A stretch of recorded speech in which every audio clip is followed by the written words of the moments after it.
Catherine, can you hear us? Maybe she can't even see us,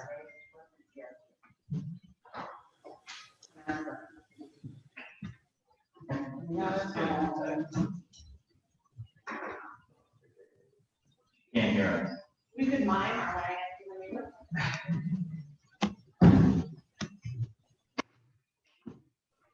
No video. She can't hear us in the video. She can't hear us. Mrs. Stein, can you hear us? No. Your baggage, No. your soccer stuff and all this stuff. Hi, good morning, sweet boy. How are you? How are you? How are you? Did you take him around? Yeah, I took him in the car. How are you, handsome boy? Boy. Hey, Luke, it's Jeff the man. Luke, it's Jeff the man. Can you hear us, sir? I can hear you guys now. Can you allow Luke's camera? Yep. There's Luke. Hey, I'm here. How Hey, are Luke, you? can you hear us okay? Hi, Luke. I can. Yeah, I can hear We you. can't hear I him. don't see you, but I hear you.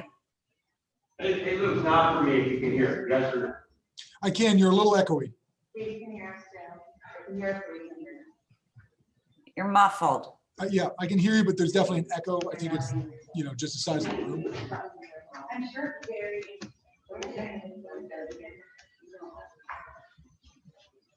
How you doing, Katie? You hanging in? Good, how are you? Good, thank you.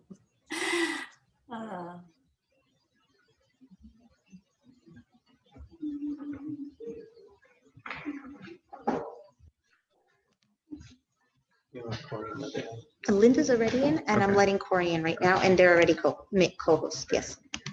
You're very welcome.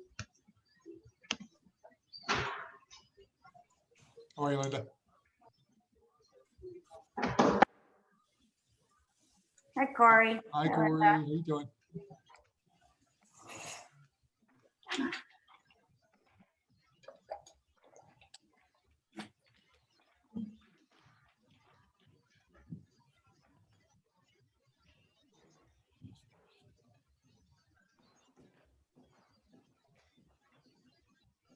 Are your sneakers in your soccer bag? Well, you know my A6. Do you want a snack? School. All right, okay.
Can you guys hear me?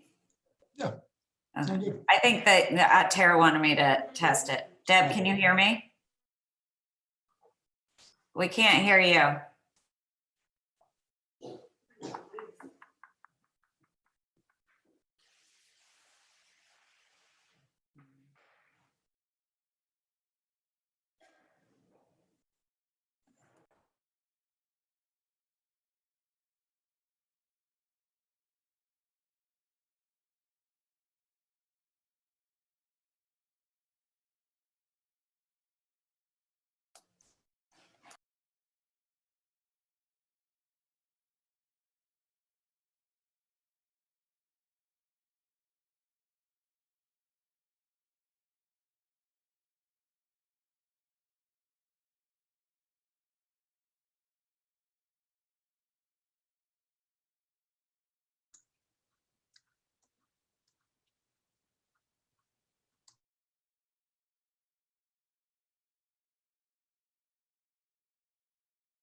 Yeah.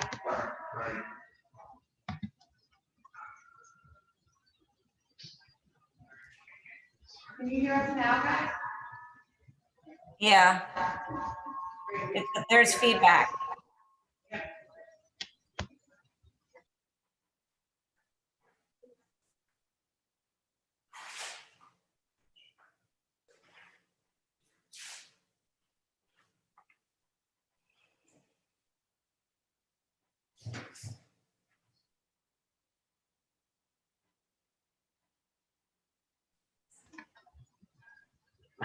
Katie, can you hear us? I can hear you, but it's a lot of feedback. Let me mute and you do it again. I don't think that's gonna help. Can you hear us? Okay. I think with everyone on that, and we muted, so we can't be here. What do you have for the second there? Right now it's unmuted. It's not muted. Really bad feedback.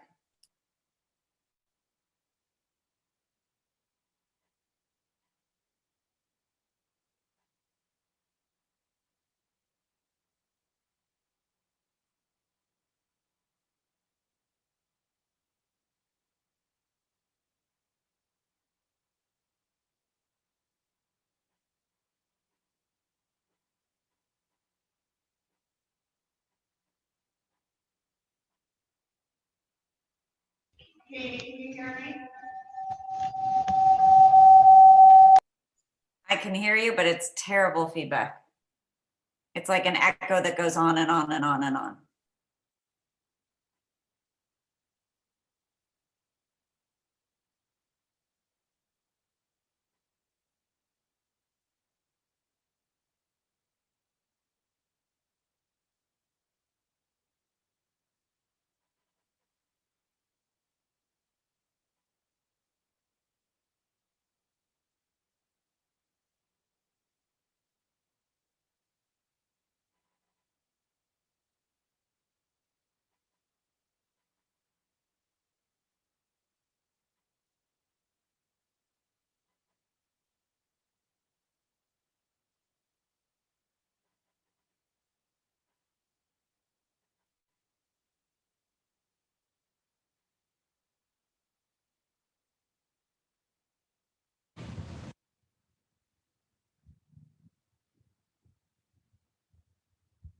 Testing 1098-765.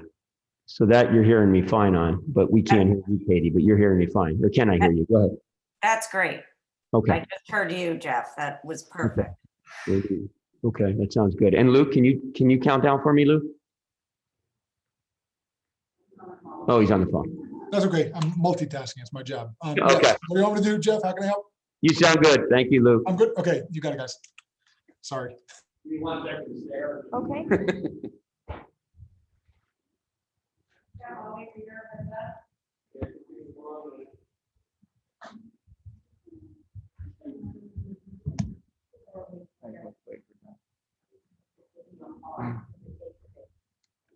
Be us in the house, 1098.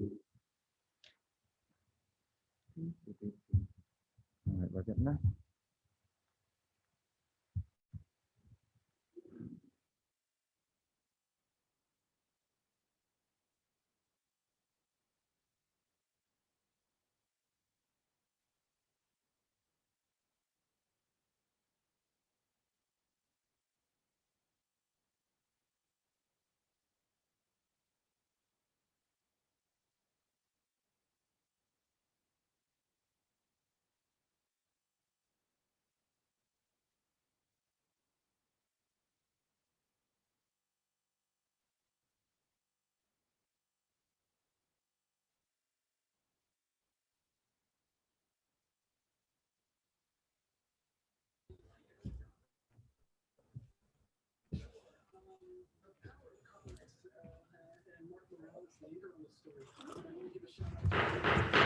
I'd like to call this special meeting of the Board of Education to order. The next regular meeting will be held. Thank you. I'd like to call this special meeting of the Board of Education to order. The next regular Board of Education meeting will be held Tuesday, September 22nd in the Board of Education meeting room. Thank you, everyone. We will go right to public comment this evening. I'm ready to close. Morning, God, we're here in the morning.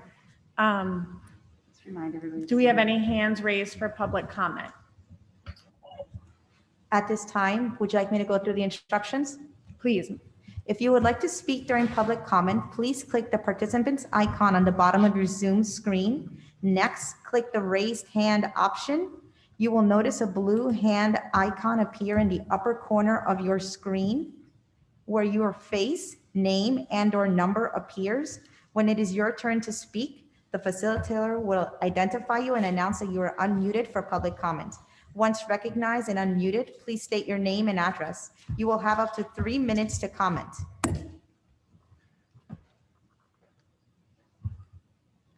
Edward Washeka, you are unmuted and recognized.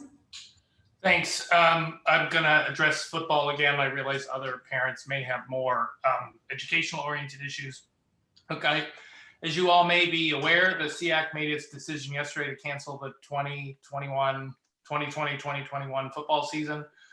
Hvac said that because it canceled the season, individual schools, if the school boards and the local departments of health are supportive, could opt to play football as a club sport, similar to the way some other sports like ice hockey or girls ice hockey are played. We understand that Hvac is holding a call today with the athletic directors, during which they're going to discuss more about these options that may be available. What I'm asking is that, and I don't know the process for the board to formally consider things on its agenda, but we don't have a lot of time left before it will be too late for the kids to play this season. So depending on what we get today, we might be looking, or parents might be looking for the board to consider some alternative at its next meeting on Tuesday. And so what we're asking is the administration and the board to support whatever might be sensible for Darien that people can put forward. Thank you.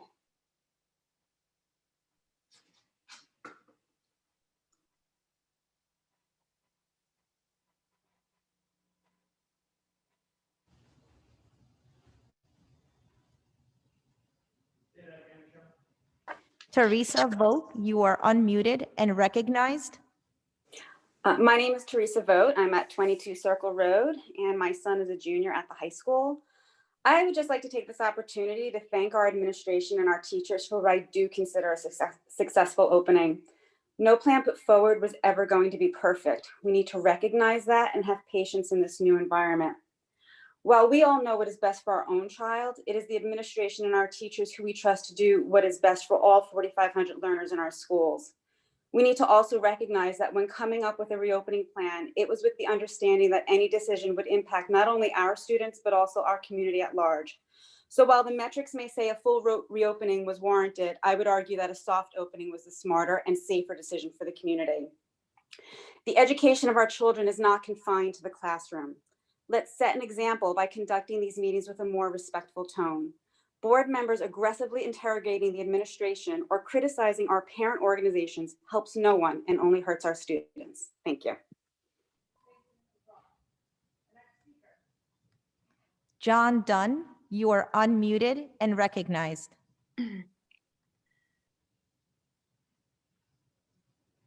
Good morning. My name is Jonathan Dunn. I live at 175 Raymond.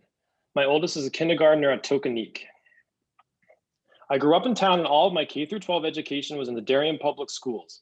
We were always so proud of our schools, knowing that we were one of the best in the country. Faculty, administrators, and the BOE all worked to do what was best for the students. As I watched my daughter begin kindergarten this year under the hybrid plan, I'm astounded at how far we've fallen. What has happened? Is this really the best Darien can do? I read the op-ed by Jocelyn Delancey this morning in the Darien Times. It is disheartening to see the head of the Darien Education Association so adamantly opposed to actually educating our children in the most effective way possible.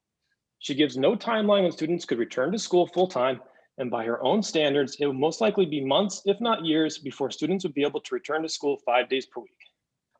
In her op-ed, she ominously warns that teachers will leave Darien if we move forward with the reopening. If she feels unsafe, I would strongly encourage her to live by her own words and find a new job in another town. Today, the only constant in the circus is the failed leadership of Superintendent Adley. Simply said, he has demonstrated he cannot be trusted to do the right thing for our students. Over the summer, we were told by him that if the town met specific metrics, schools would reopen fully for in-person learning. This was a falsehood. Despite clearly meeting those standards, Superintendent Adley moved the goalposts in a last-minute decision, choosing subjective criteria over objective ones.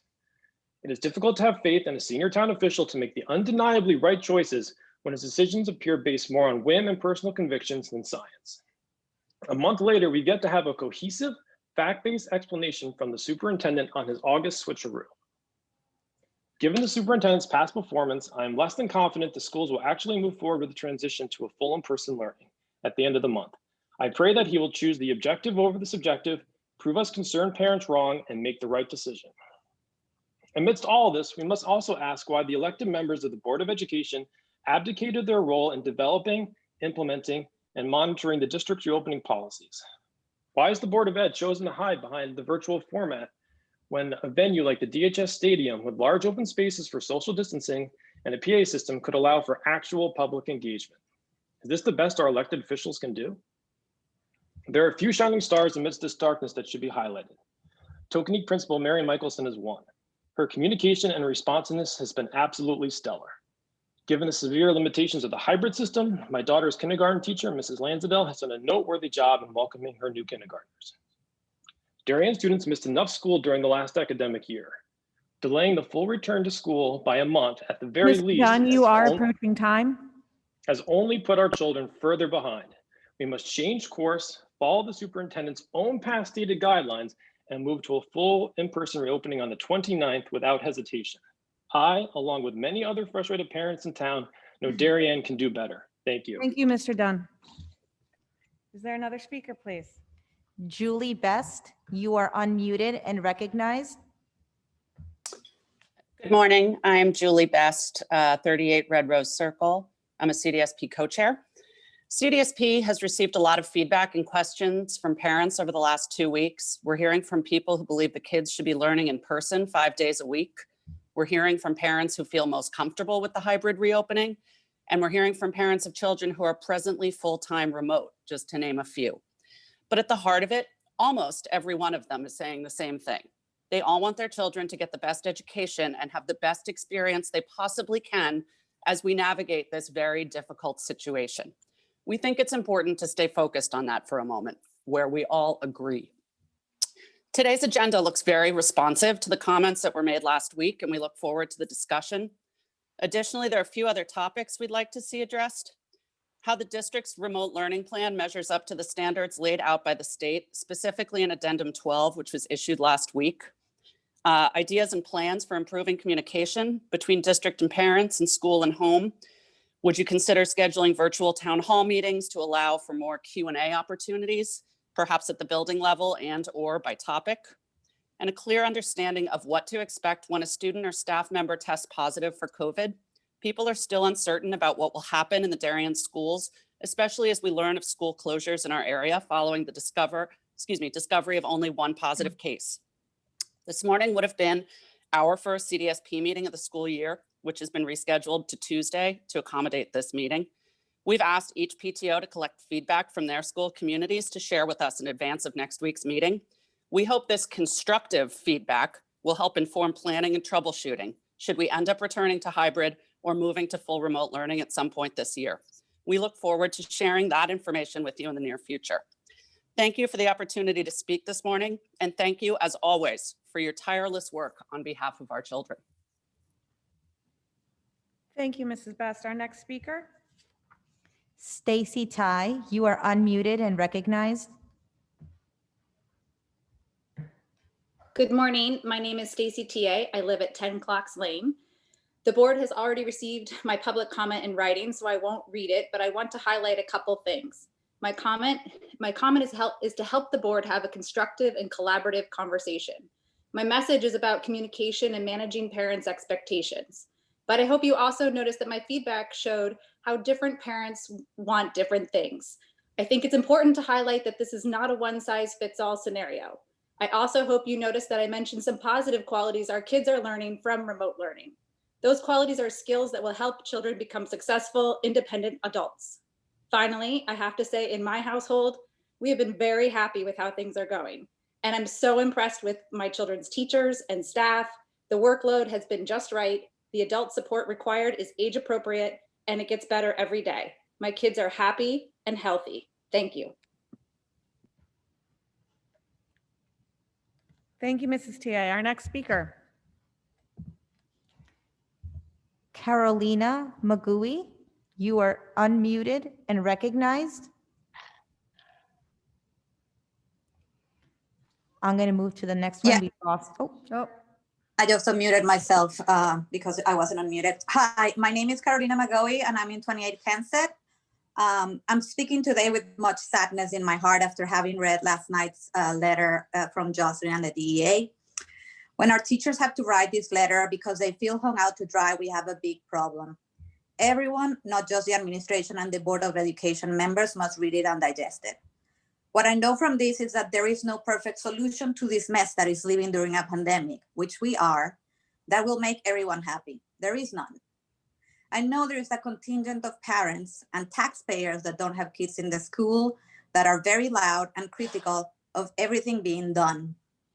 As an example, the fact that almost 48 hours after school started, and it was half a day of class and a full 1 day of person and remote combo, 208 parents signed a letter respectfully requesting for in-person class for K-2 children as soon as possible shows me that we have no patience nor the willingness to give the administration and our teachers a chance to succeed.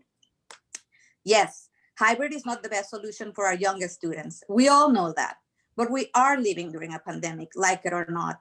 And the social contract of living in a society together establishes that we do have rules of behavior that we need to follow for the benefit of all of us.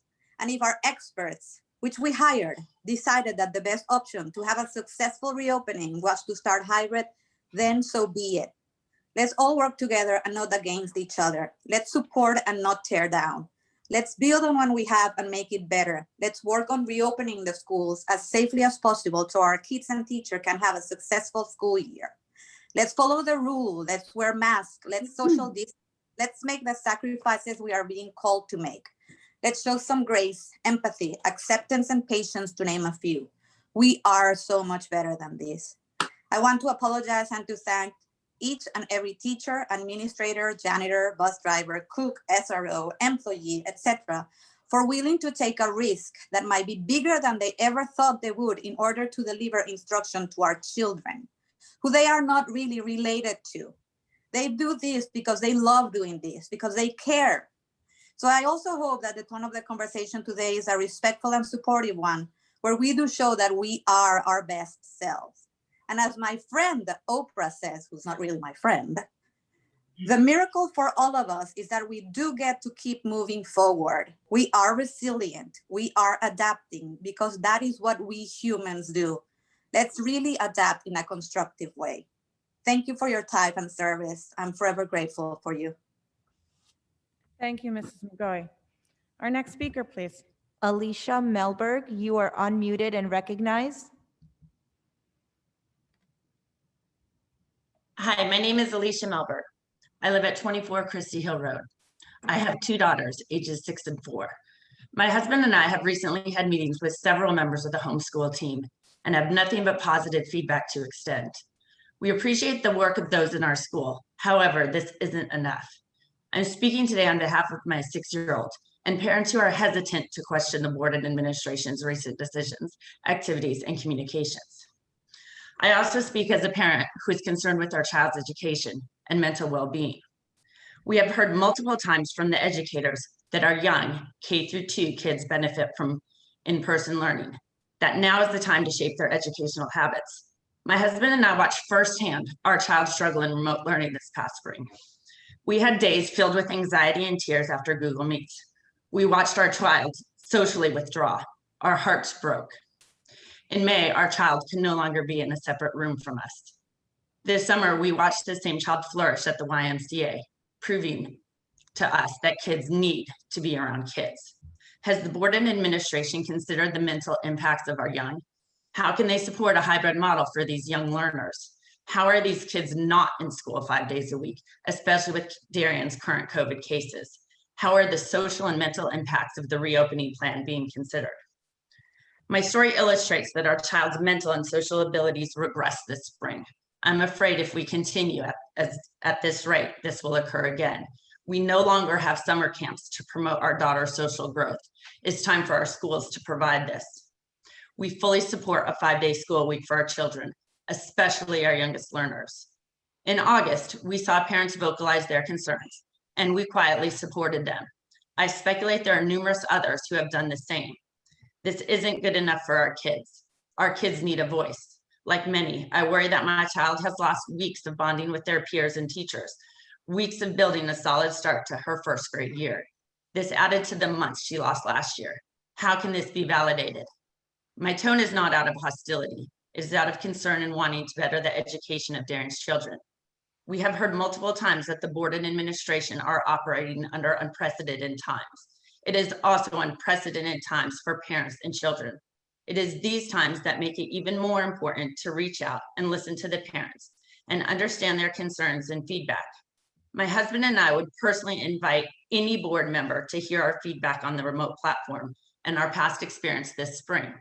Our door is open to any that want to work directly with our 6-year-old on her remote days. She's in cohort A. We are fortunate to live in a community that cares about their children's education, a community that wants our youth to succeed. Moving forward, I would ask the board and administration to improve communication and encourage our community to provide feedback. It's time to hear stories like ours of parents who worry for their child's mental well-being. It's time for the children to have a voice. Thank you. Melberg, you've approached time. Thank you. Next speaker. Mary Jo Miller, you are unmuted and recognized. Thank you. My name is Mary Jo Miller, and I live at 52 Relian Road.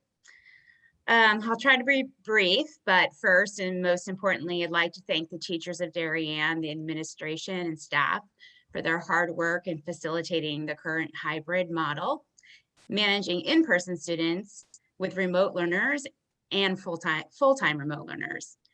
I've had many veteran teachers tell me that this has been the hardest thing they've ever done in their careers. And I also would like to thank the Board of Ed for your tireless work.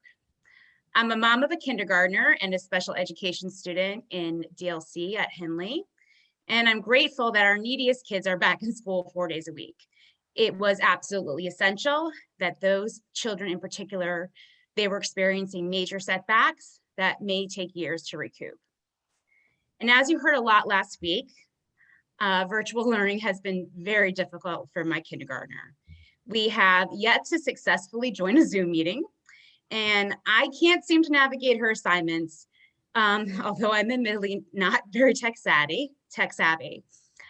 She's combative and disinterested when I'm working with her. I'm obviously in favor of a full return on the 29th.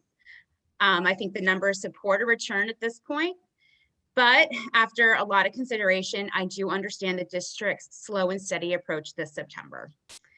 It's given everyone an opportunity to practice and adjust to this challenging time, most importantly, staff.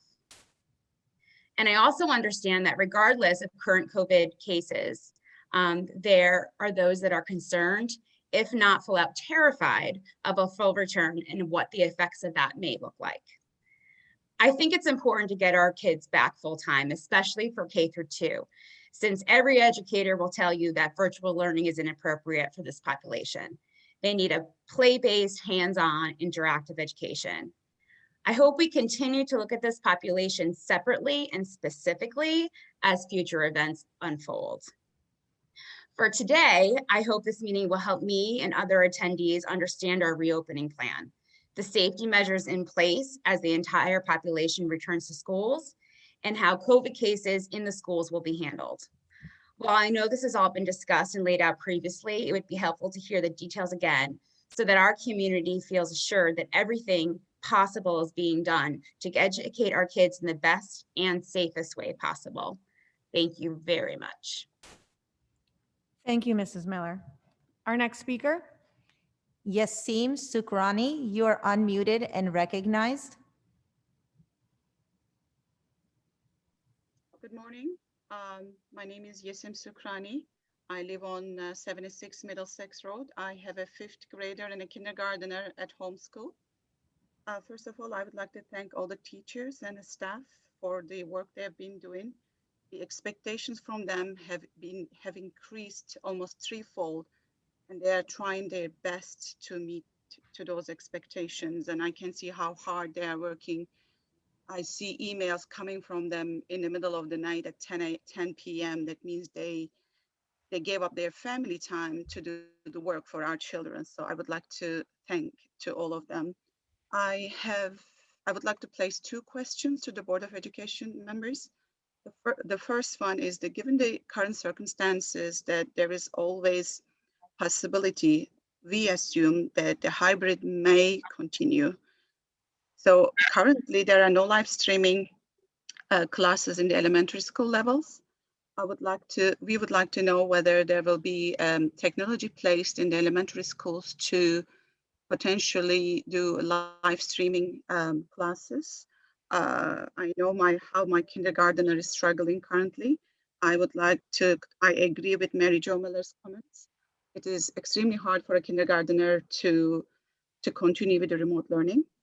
And my second question would be that if the situation if the COVID numbers change in the future and there is still worries about going to full in school mode, is it possible to consider to allow only K-2 classes to return to school in full? Because they are the ones really struggling. I need to constantly chase my kindergartner around the house to pick her up and put her in front of her Chrome, which has proved to be a very, very difficult task. I respect what kindergarten teachers are doing, and I personally would like to thank them separately. Go shake their hands if I could. So for the difficult job they are doing. So these are my only 2 concerns and questions I would like to place. I hope that can be considered by Board of Education members. Thank you very much. Thank you, Mrs. Sahafrani. Do we have any other speakers this We morning? do. Nancy Koss, you are unmuted and recognized. Good morning, board. My name is Nancy Cashel, and I'm at 6 Mansfield Place. I'm the mom of a 1st grader and a 3rd grader at Royal. Thanks for calling this very much needed special meeting this morning. Appreciate your time. My comments are really directed towards elementary school students. From what I'm hearing, just my word, middle school, high school students are doing fairly well. I'm very involved in parent groups here, and as you already know, elementary school students are not receiving the education they're entitled to under law. And so I'm not going to go through the failures right now. I'm trying to get my daughter on Zoom. I also work full-time in New York City. So the idea that a parent is able to stay home with a child, more than one child, and teach their children is just not sustainable, and it's not happening. So what we know is that elementary school students are not receiving the hours of education required by the state. And what we need to do is to implement a system, whether it be an improved remote hybrid learning system, which I personally am against because the school age cannot navigate computers on their own, or have them go back full time. My understanding is, and everyone's understanding and reliance is that September 29th, these kids will be going back in full time.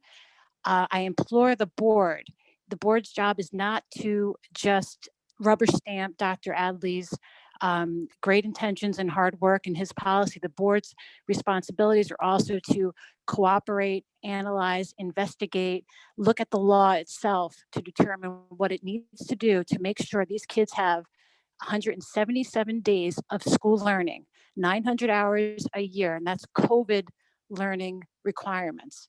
And what I would like to see happen is preparedness for September 29th, and make sure that these kids, I mean, parents are so scared that Dr. Adley's going to send an email saying, whoops, we're not going to go full time on the 29th. It's going to be remote after all. Kids are relying on this. Parents are relying on full remote. Teachers absolutely need to be respected. The teachers at Royal are amazing. They're my heroes. This is not an indictment on teachers. This is an indictment on remote learning for elementary age school students. And I asked the board to look at what the requirements are for these kids. We know these kids are not getting the required learning. We know that. We've heard that. This is the evidence before you. So I asked that we make sure, at the very least, these kids go in on the 29th, and we're prepared to do so. Thank you. Thank you, Mrs. Cashel. Do we have any other speakers this morning? We have one more. Jacqueline, you are unmuted and recognized.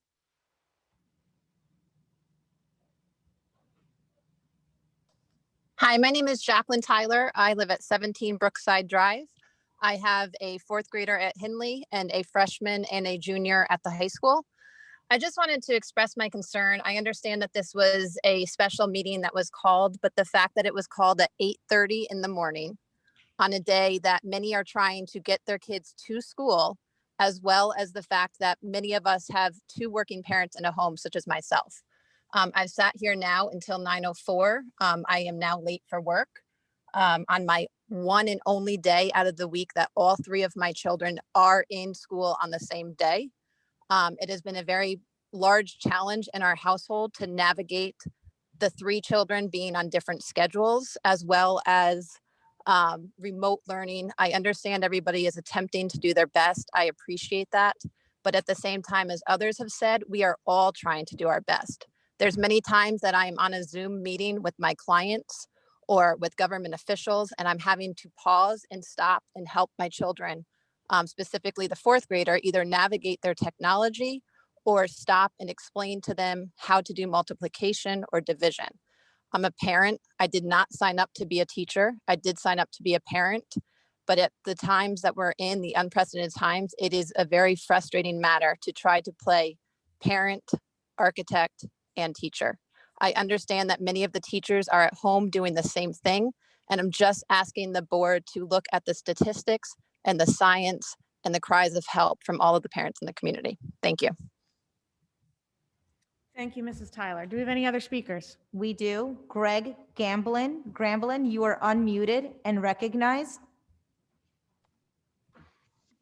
Hi, Greg Grambling from 11 Blueberry Lane. We appreciate your continued efforts in the school reopening for Darien. Notwithstanding minor changes made this week to remote learning, we continue to believe our children are not receiving an adequate education under the current hybrid model. In addition to open access to YouTube and inappropriate pictures popping up on children's screens to their parents' horror, our children have received less than 2 hours per day of e-learning 3 days a week since September 8th. This is insufficient to meet the educational requirements outlined by the state. On Tuesday, on behalf of 125 families representing over 225 parents and students across all schools in Darien, I submitted a letter to the board reiterating the view of the vast majority of parents in our community who want every parent to have the choice to send their kids back 5 days a week in person. If a parent wants to keep their at-risk child at home, they should be able to. In the July parent survey received from our FOIA request, over 2,000 out of 2,400 parents responded that they like their kids back in school 5 days a week. The response receiving the lowest number was hybrid, representing just 55 parents, or 2%. Over half of the 1,500 schools in Connecticut have returned to full in-person education. This includes Norwalk and New Canaan on Monday. There's been concern raised over space in classrooms. If lack of space has been the administration's rationale for not returning, it calls into question the plan communicated to parents that students would be returning on September 29th. If space is the issue, why hasn't this been communicated, and has the administration looked into other alternatives? For example, Pear Tree Point School is sitting empty. Town Hall used to be a school, and the Darien Library has tons of space. All seem like viable solutions.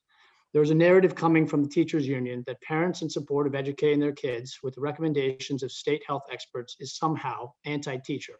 This couldn't be further from the truth. No one is complaining about the effort that teachers are putting in, and no one wants to force teachers at risk to return.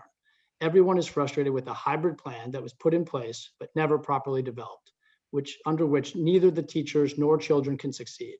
This hybrid plan was put in place last minute without approval from or notice to the Board of Ed. The plan was forced upon the community when the state experts recommended a full in-person plan based on scientific data and expert advice, and without following the recommendations laid out and recommended by the state Board of Ed. For future decisions and planning related to reopening, we would like to see the Board of Ed be more involved and call for board members to make a motion to initiate a vote to have school in person full-time as soon as possible and not later than September 29th, and to require that any change to that plan of education require Board of Ed approval. Absent a vote, we will continue to view the Board of Ed members as being against returning our children to school to receive the education promised to us. Mr. Grambling, you are approaching time.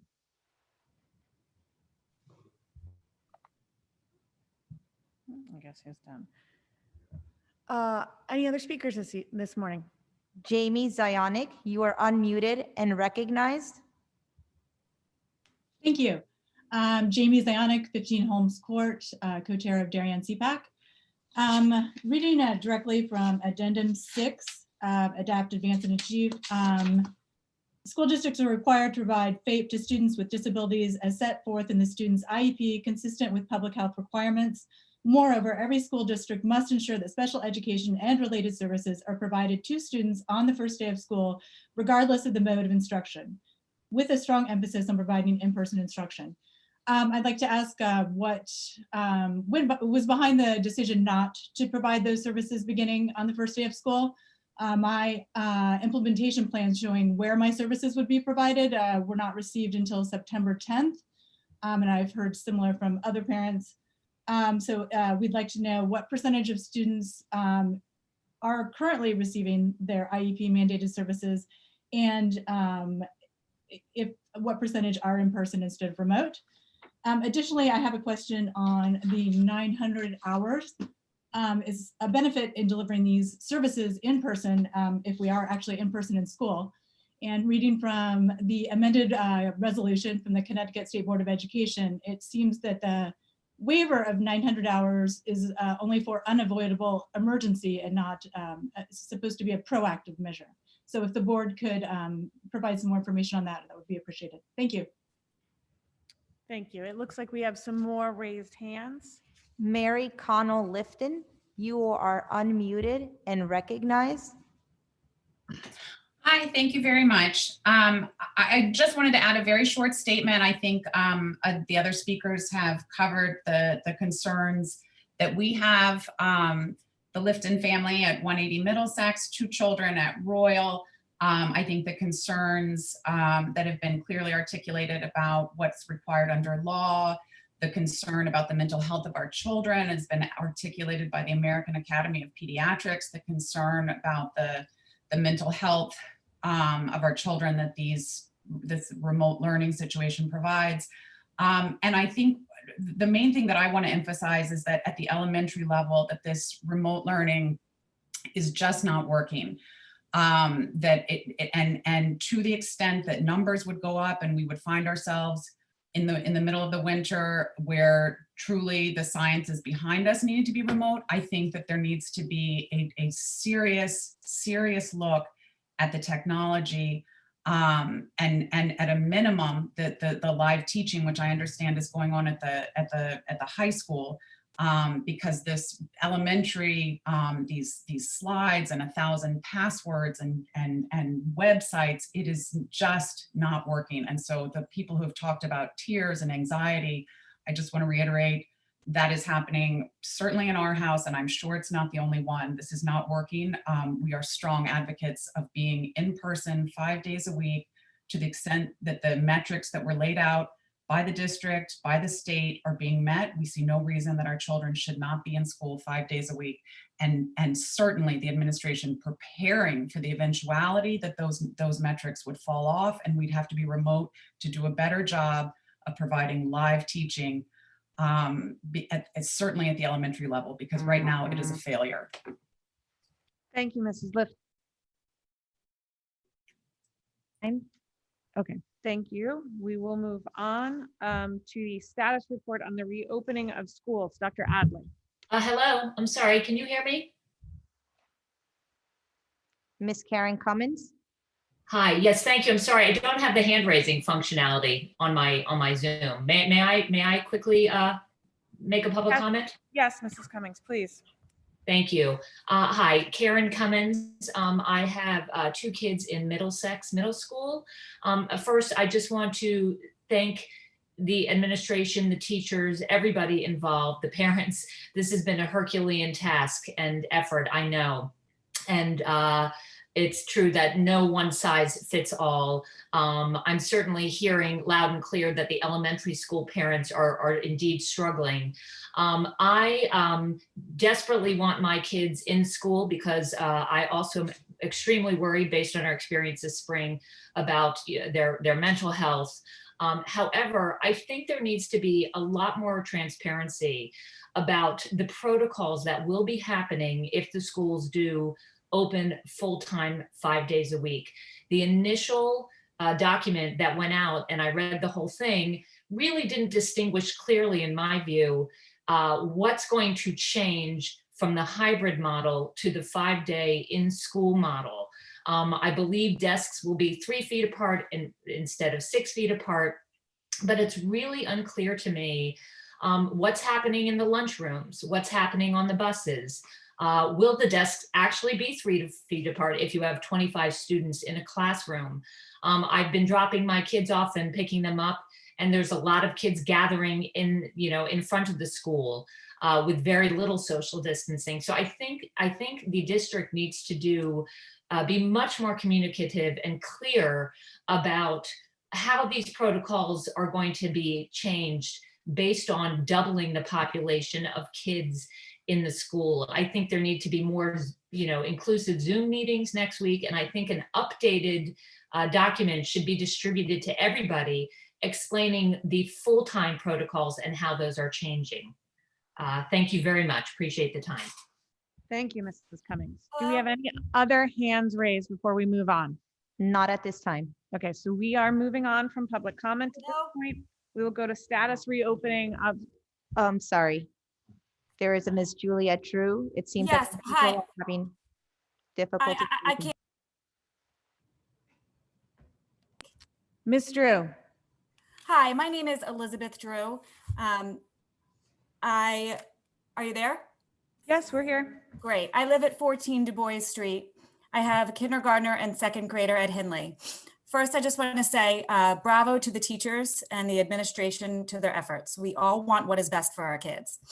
Thank you, Board of Ed, Dr. Adley, for hearing us and working so hard. With that being said, I do want to say that virtual learning has been very hard, if not near impossible for my kindergartner. Our whole family, our whole community, it's caused anxiety, tears, a lack of confidence, frustration, stress and tension in the home, and most sadly, a real disinterest in learning. As experts and studies are saying repeatedly, these lost years can have long-lasting negative effects into the college years. We're asking, please, to return our children to school 5 days a week. Let's follow the science. If less than 5% positivity rate, as the CDC recommends for in-person schooling, please return our children to school. We support and ask for a 5-day school week for K through 2 at a minimum. And if numbers rise and we need to return to hybrid or full-time, I ask you to please find a way to get our young learners live teaching. Thank you very much for your time, Board of Ed. Thank you, Dr. Adley. Thank you. I'm going to give it 30 seconds to see if we're missing any hands, and then we're going to move on so we can get to some of the business we need to address today. Are there any last speakers?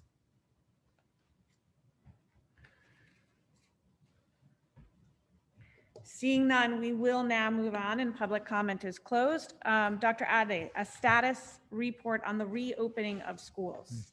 Yes, good morning, everyone, and thank you for attending. And to those members of the community who are online, thank you for participating today. It is much appreciated, and your voices are certainly heard.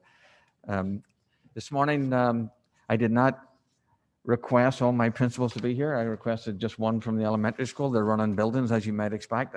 So if you would just understand that. Also, I did not request the middle school or high school principal to be here. In fact, I told them you've got work to do. We do have, in response to the board's requests, agenda-wise, Mr. Tramberg will be answering some of the questions about the curriculum, along with our two directors, Corey Gillette and Linda Johnson at the elementary school. So they're online. So thank them also for their preparations and participation this morning. So what I thought I would do is just walk you through really just high level, and we can get into the weeds, so to speak, if we need to. But I sort of just want to look at we've been in school 10 days. I certainly respect everybody's opinion on what model we should be in. That includes the boards, that includes every parent, and we're all going to have different opinions on that. And I think we would recognize that and respect that. So we currently are in this hybrid model. We have been in the hybrid model for 10 days. We would recognize, particularly at the early childhood level, some of the difficulties that we have had along the way. But I just want to reiterate, because I think it's been asked before, right? And it seems to keep coming up, why did you do this or otherwise, right? So at one point I said at this meeting, and I was asked by a distinguished gentleman, what's your position? And I responded what my personal position was, right? That doesn't mean to say that that's the decision that ultimately I make on behalf of the district per se, right? But that being said, yes, that was I certainly take ownership for that, and actually I don't apologize for it. I was asked a question, I give an honest answer back. These are some of the things that in the first 10 days, and I know that could have been confusing, but these are some of the things in the first 10 days that we found along the way in the hybrid, some of the reasons for doing it. It was a reasonable period, just to reiterate, and I think the board knows this, right? I communicated in writing around these things to the Board of Education, and we did call a special meeting to specifically talk about this, but a reasonable time period for staff and students to transition to the new environments and really to the new expectations and protocols. In any given year, there's a lot of time spent right up front on protocols, procedures, transitions. We've even more of them now. And in many ways, it's not surprising some of the, well, what you could say, apparent, I don't want to say parent, apparent understanding or misunderstanding from a parent of how long that actually takes when you're in a classroom, but that's a wee bit editorializing. Yes, COVID metrics at the time had to be considered, and they were considered, and I was very upfront about the response, the actual metrics themselves were conducive to a full-time return. I absolutely agree with that, but there were other factors in addition to that that I had to take into consideration. Yes, physical spacing, cohorting, compliance, with self-screening opportunities that need to take place, HVAC, cleaning and disinfectant. I need to make sure basically everything was ready for the school. And I don't think that's an indictment on, well, you weren't ready. I'm just giving you that it's more beyond the just the physical, or sorry, just the actual metrics of the COVID 7-day average. It also gives the staff an opportunity to gain confidence in the plan, and you can hear from the staff that not all of them are confident in the plan, and there's an anxiety that continues around that. It gives us a potential opportunity just to do a wee dipstick to see like what was going to happen with a smaller population. Was there going to be any growth or in the actual COVID cases or otherwise? And again, it's supported by the State Department of Education and our medical advisors. And I have to lean on some of that also and take that into consideration. So that's just a wee background as to some of the reasons why ultimately I did what I think was best for this population, our community, our children, our staff, everybody. And I firmly believe that was a reasonable way to get into it. And I think we've learned lessons from that. I would agree that no one's agreeing that the remote learning permanently is good for anybody, least of all our younger kids. I'm not going to say that that's the case, but there are parameters that we have to deal with. So first, here's just some general observations from the first couple of days. First of all, you've had absolutely extraordinary efforts of teachers and staff. That's up and down the system. Thank you to the parents. In fact, all parents, I do think that all parents, regardless of which side of the fence you're on or which position you think we need to take, I think all parents actually recognize that. I do. It maybe doesn't always come across that way, but ultimately, I do believe that that's the case. The students also have been absolutely amazing. They have transitioned, I would say, very quickly. I apologize, but let me just put this out, Heather. They've transitioned very quickly to the new transition. But honestly, a lot of times, if we have a change in schedule, something happens during the year, kids go with the flow, generally speaking. But when you think that wearing a mask all day long with mask breaks and so on and so forth, that can be challenging. But they've just done an amazing job. And considering that by definition, high school kids and middle school kids want to gather together, I still think it's a remarkable effort of what they've been doing. It has allowed us to continue to acquire additional supplies and materials that have come in. It's not as if, did we order them? Yeah, we did order them, but when they say they're going to be here and then they continue to push back the deadlines and so on and so forth. So it has helped to improve that. We have revised protocols along the way, some of our health and safety protocols and just general protocols. And that includes continuing to communicate those to the staff as they sort of have questions and then have other questions thereafter. It does prepare us in the event of total remote learning. Look, this is a fluid system. We could all be out tomorrow for some reason. And this opportunity has actually allowed us sort of to test the water a little bit for our readiness, some of the experiences that we're hearing from our parents, ourselves, what we're learning. So it gives us an opportunity actually, well, that wasn't the reason necessarily, but this is one of the benefits that we're looking at. We are looking at, I think we would really desire to have more physical distance during lunch. That is true. We would like to do that. It was desirable to do that. It will not mean that, just at the end of the day, it will not mean that we don't reopen. But I do think we should, and we're actively in the process of looking at alternatives to the spacing and revisiting some of our perhaps original decisions about the use of big spaces, so on and so forth. So that is something that we just have to recognize, and we do. And our staff is actively working on that right now. Modifications to arrival procedures. Okay, here's another thing. You have the whole school come back on the first day, which we could have done. It'd just be interesting that it would have been interesting the first day to actually just manage that alone. If you line up at Middlesex, the parents who are dropping off and stuff, you would notice that, maybe even Oxridge or even the high school to some degree. So we're working with the police department, but we're also working internally with trying to modify some processes to sort of alleviate a little bit. I don't know it's going to be perfect. It's not going to be perfect, but we continue to work on that. And I'm just telling you, there's understandable anxiety. You hear it in the staff. You hear it in some parents. I will say that some of these processes and the communications that have gone back and forward, the teachers in this environment, we quickly after 10 days think it's a normal environment. It is not a normal environment. The teachers, we're asking them to take enormous, I say risk, not necessarily health risk, right? But innovative risks to do stuff, make mistakes. And the climate and the discussion around this undermines all of that.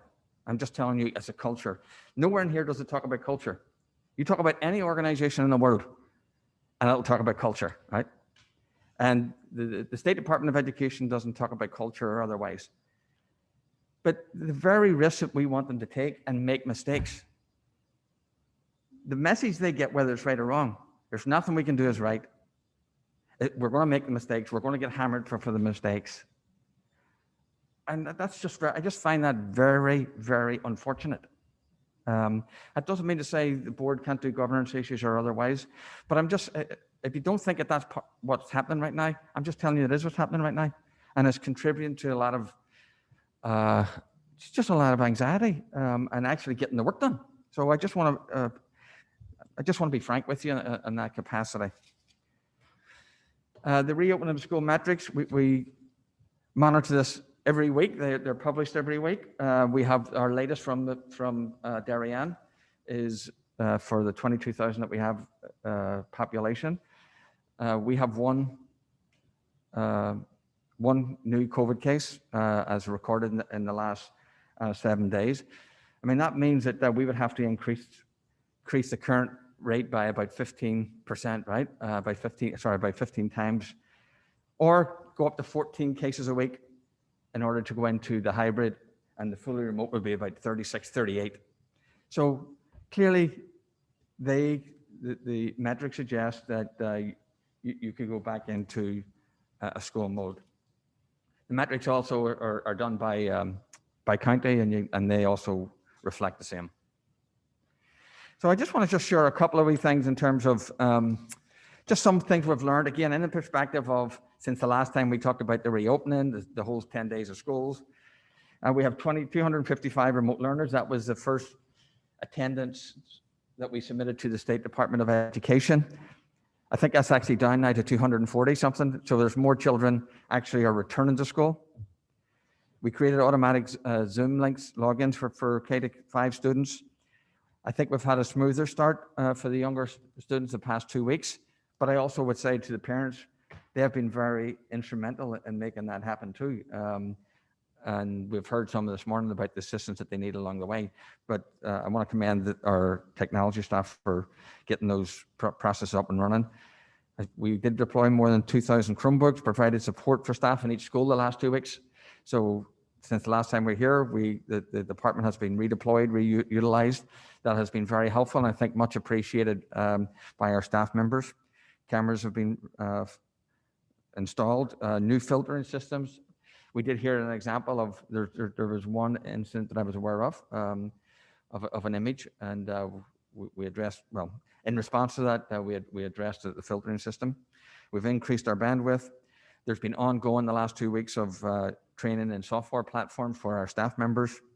And we've had to initiate new attendance policies. The State Department of Education, I mean, new directions we got, we just referenced number 12, they were given out after school started. The whole plan of what a plan should be, how many minutes you should have, these are the things you should have in it.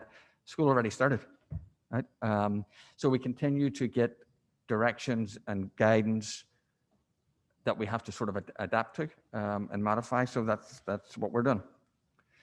Food service, I think, has been well received, both by children and I think by parents. And Chartwell's didn't exactly have the best environment to have to kick off their experience, but they've done a super job, and that's one of the reasons that we have them.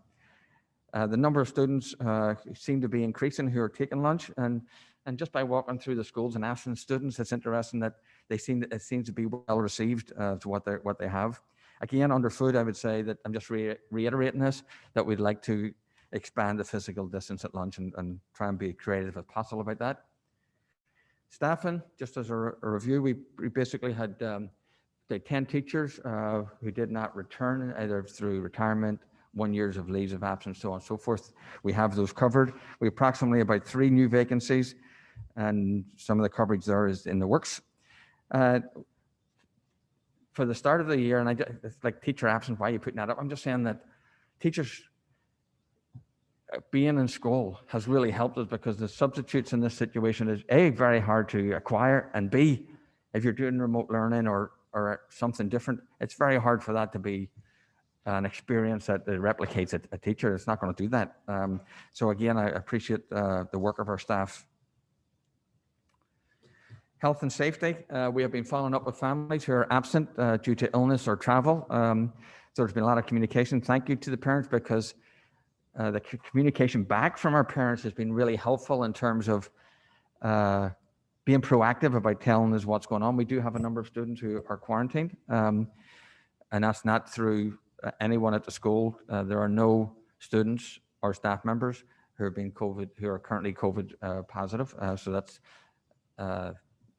that's a good thing. That doesn't mean to say it couldn't change tomorrow. And again, we're appreciative of the public health director and medical advisor. We did walk around the schools yesterday with our director of health. He made a few observations. One of them was change the color of perhaps these are just recommendations or observations, they're not requirements. Perhaps change the color of the arrows that we have he talked about making a portal, but we have a portal. So that portal is up and running, and that's the central site for all our materials. He talked about the possibility for future lunches. So we recognize that, and also talked about, can we just revisit some of the protocols on the buses, the way we get the kids on or off the buses type thing. So those were taken, and we also had the consultant who works with our public health department for emergency management. He came along too. Michael joined me along with the principals and Alicia. So those were productive. So it allowed our director to see firsthand kind of what we're doing, what the classroom's like, what lunches are like, what procedures are like. And so anyway, we appreciate his time work coming around with us. Since last week, right, or since the opening again, things continue to arrive here. Again, Some stuff we bought new, and some stuff is just continues to come in. So sanitizing wipes, masks, plexiglass, all of that has been deployed. Hand sanitizer stations have arrived. That even changed yesterday from one notice I got to the next notice I got, and so that's good. Microfiber rags are expected next week. That's the staff do have rags, but these are microfiber rags that I think will be better for them. Labels for sanitized spray bottles, that was requested, and just to make sure that the labels go on every bottle of sanitizer that we have, outlining what it is. The portable washing stations, hand washing stations, the additional ones will begin September 21st. Again, I'm giving you information as they have promises, but that's what the latest news. The HVAC system report from ABS has been submitted. We are compliant with the State Department of Education and CDH, Department of Public Health requirements, and we're in the process of hiring additional custodial staff. Transportation, more students are now sort of jumping on board. The buses are light to some degree, but we're approximately at the 80% of a typical ridership at this point. There is controlled boarding and exiting processes, and we'll revisit those. They are being disinfected after each run. Right now, the bus company and our software, we're trying to recombine the bus routes because we took them apart because of. So even if you wanted to like open tomorrow, we couldn't because we need to make sure these systems are all in place. And we have some of the delays that I talk about with drop-off, particularly a drop-off pick-off to some degree, but really a drop-off is the main area. I want to thank the police department too, because they've been very instrumental, supportive of trying to provide us assistance at all the schools at any time. And it's a wee bit of a change in platform for them too, as the times of pickup. And any given year with buses, it settles down, right? And that's even more so important to get a sense of when it settles down. Special education, I think some of the parents summarized some of it. A lot of our programs for our most needy students and support services are now 4 days a week. I will say the overall thing for ELP elementary students and secondary students who receive support services is that they are into the system. And that is working well. I won't read all of that for you. You can sort of see it. But the co-teaching classes, the plans are up and running. Remote services begin on Friday for ELPs. But basically, students with specialized programs have been in for the 4 days a week, and that's been very well received. The curriculum, I know that the board asked for just a separate discussion on that, so I didn't elaborate on this at the moment. Christopher, Corey, and Linda will talk to that, but I'll just say this. There are no substantial changes that I don't know what the phrasing of adjustments, certainly timing is something, but there's no substantial changes to I put it together as pre-K 12 curriculum. There is more content and more things to do that has influence, and you will hear that. And I will say there was a big SEL focus. I told the staff, look, right out the door, you need to reconnect personally, make relationships, make the kids feel comfortable. That takes time too. And I think the parents are also seeing firsthand how long it takes to do some transitions and processes and protocols and establishments right up front. But that's the big message of the curriculum. I'll let Christopher, Corey, and Linda get into the more specifics. This is the big picture of the COVID-related expenses. We will be sharing this information and be discussed at the Finance Subcommittee, which is on Monday. So we have a board meeting today. We have policy tomorrow. We have Finance Subcommittee Monday, and we have a board meeting on Tuesday, right? I say that a little bit because just to get some of these other things done is interesting at this point. But that being said, this is a summary right now. I don't have the detail. I know what the details is. We can speak to it, but it'll be discussed fully at the Finance Subcommittee. There are two grants, the ESSA grant and the Coronavirus Relief Fund, and you can see that we're close to 500,000 in relief in grants that offset our expenditures to date. I think this will continue to change to some degree. We have had discussions with the Board of Finance Chair about this and where this currently stands. And so reopening So where are we then, Alan, in terms of next week or otherwise? Well, these are the things that, big things that I have to sort of consider. Are we ready for these systems to be in place? And in response to the actual metrics. So again, the couple of weeks that we've had, 10 days so far, has been helpful in addressing some of these as we've moved through. I have been upfront. There are rumors that abound. I don't know where the rumors come from, right? I'd be certainly happy if someone wants to show me something that I said differently or in some public forum. I have been consistent with this board since making the decision, which was on the 29th, we're going back. And that has been the plan and discussion the whole way along, right? Since I made that decision and recommendation. So the plan is to go back on the 29th. It still won't be perfect. It just won't be, right? And we'll still have to do some things for staff, and we'll still be responsive. But the situation is completely fluid. Now, if you were to say to me, like, what would stop this from happening? Well, if we had a population in a school that all of a sudden I find next week is COVID related and stuff, then they all can't come back, right? If we get different directions from the State Department of Public Health, if we get different directions from the Connecticut State Department of Education. But at the moment, we're planning to go back. I would say that my recommendation would be that we have a meeting on Tuesday.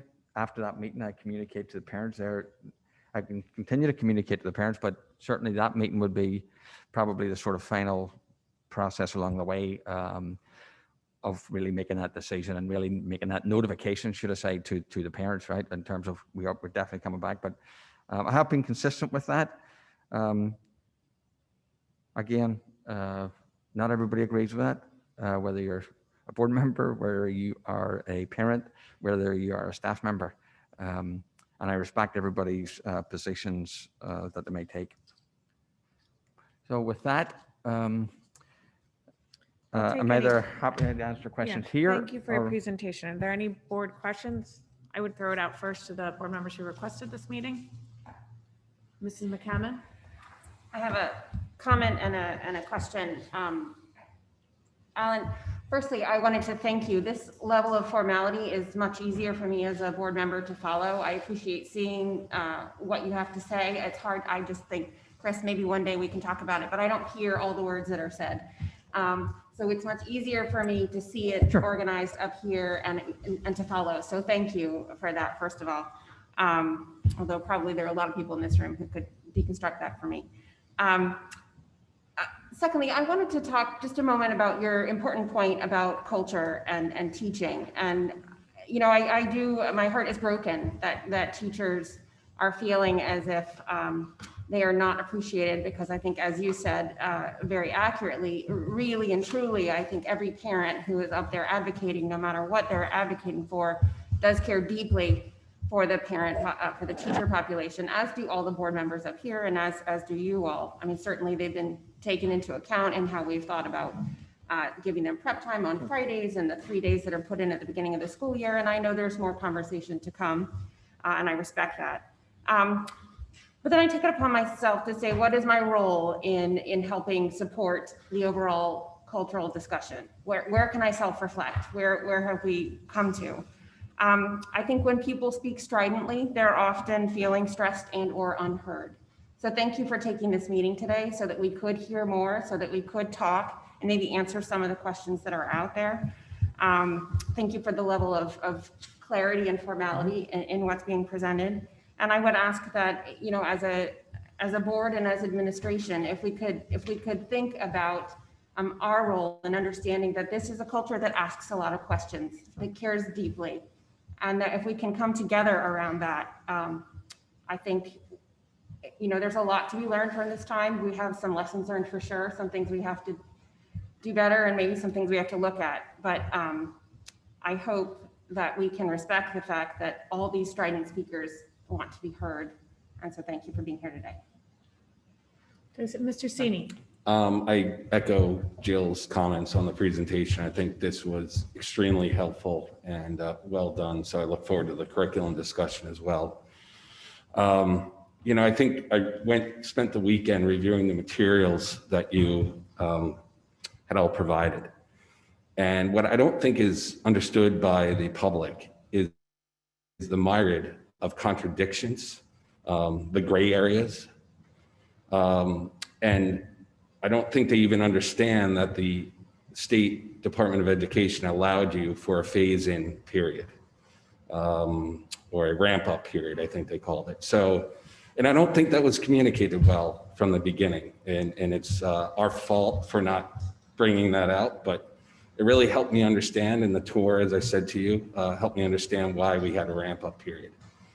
Now, in the meantime, we've run into some issues in the K through 5 and specifically K through 2. We're going to hear about how they've been addressed, and you did a good job of talking about that. But I think where we have fallen short as a board is our involvement, our formal involvement. We can each voice an opinion and give you a sense, but this board has never undertook a formal vote to support you and support your decisions, support your staff. And I think it's part of the policy discussion later, which I would encourage amongst our board members, is how much involvement. And same goes for the implementation strategy. The board involvement rules and regulations as outlined by the state and the Department of Education are ambiguous. Our policies contradict what the state is saying. So I think, as representatives of this community, I think we're doing a pretty good job. And again, thank you. I realize you guys have better things to do than sit in board meetings and committee meetings. And I deeply respect that time. But at this juncture, I thought it was the right move to call for a special meeting. And I'm hoping that we're accomplishing what we do so we don't have to do this too often. But I think as a board, we can become your, if you will, your wingmen and women in this endeavor going forward. And I think you mentioned it, if I heard you correctly, we're going to be involved the night before the back to school decision. And I applaud that. I think, that was lost, and I'm not looking back, I'm looking forward here. That was lost in the first decision. I think that will help build confidence, not only amongst ourselves as board members, it will give you more confidence as educators and administrators. But finally, it will give our community a lot of confidence because we have to answer to our community. So I want to thank you for doing this. And I really look forward to the curriculum. I think there's going to be some tough questions. I guess my one question after that diatribe would be, one of the unknowns is as COVID, is still lingering. We've heard news stories about cases arriving in certain schools and certain school districts. And you don't have to answer this today, but can we put in place a distinct process and protocol on how we're going to react to individual cases and use our health expert opinions on that? So maybe you want to answer a little of that and look forward, but I think that's one of the big questions we're starting to hear from the community. I mean, we're already looking forward to going back and we're not quite there yet, but now we're looking beyond that. So thank you. Well, thank you for your comments. And if I could say just so respectfully back just a wee bit, the COVID, what to do in a COVID situation, how the school's going to respond is all delineated in the updated plan. Everything that we tried to do a one-stop shopping scenario, that's where you find it. Right?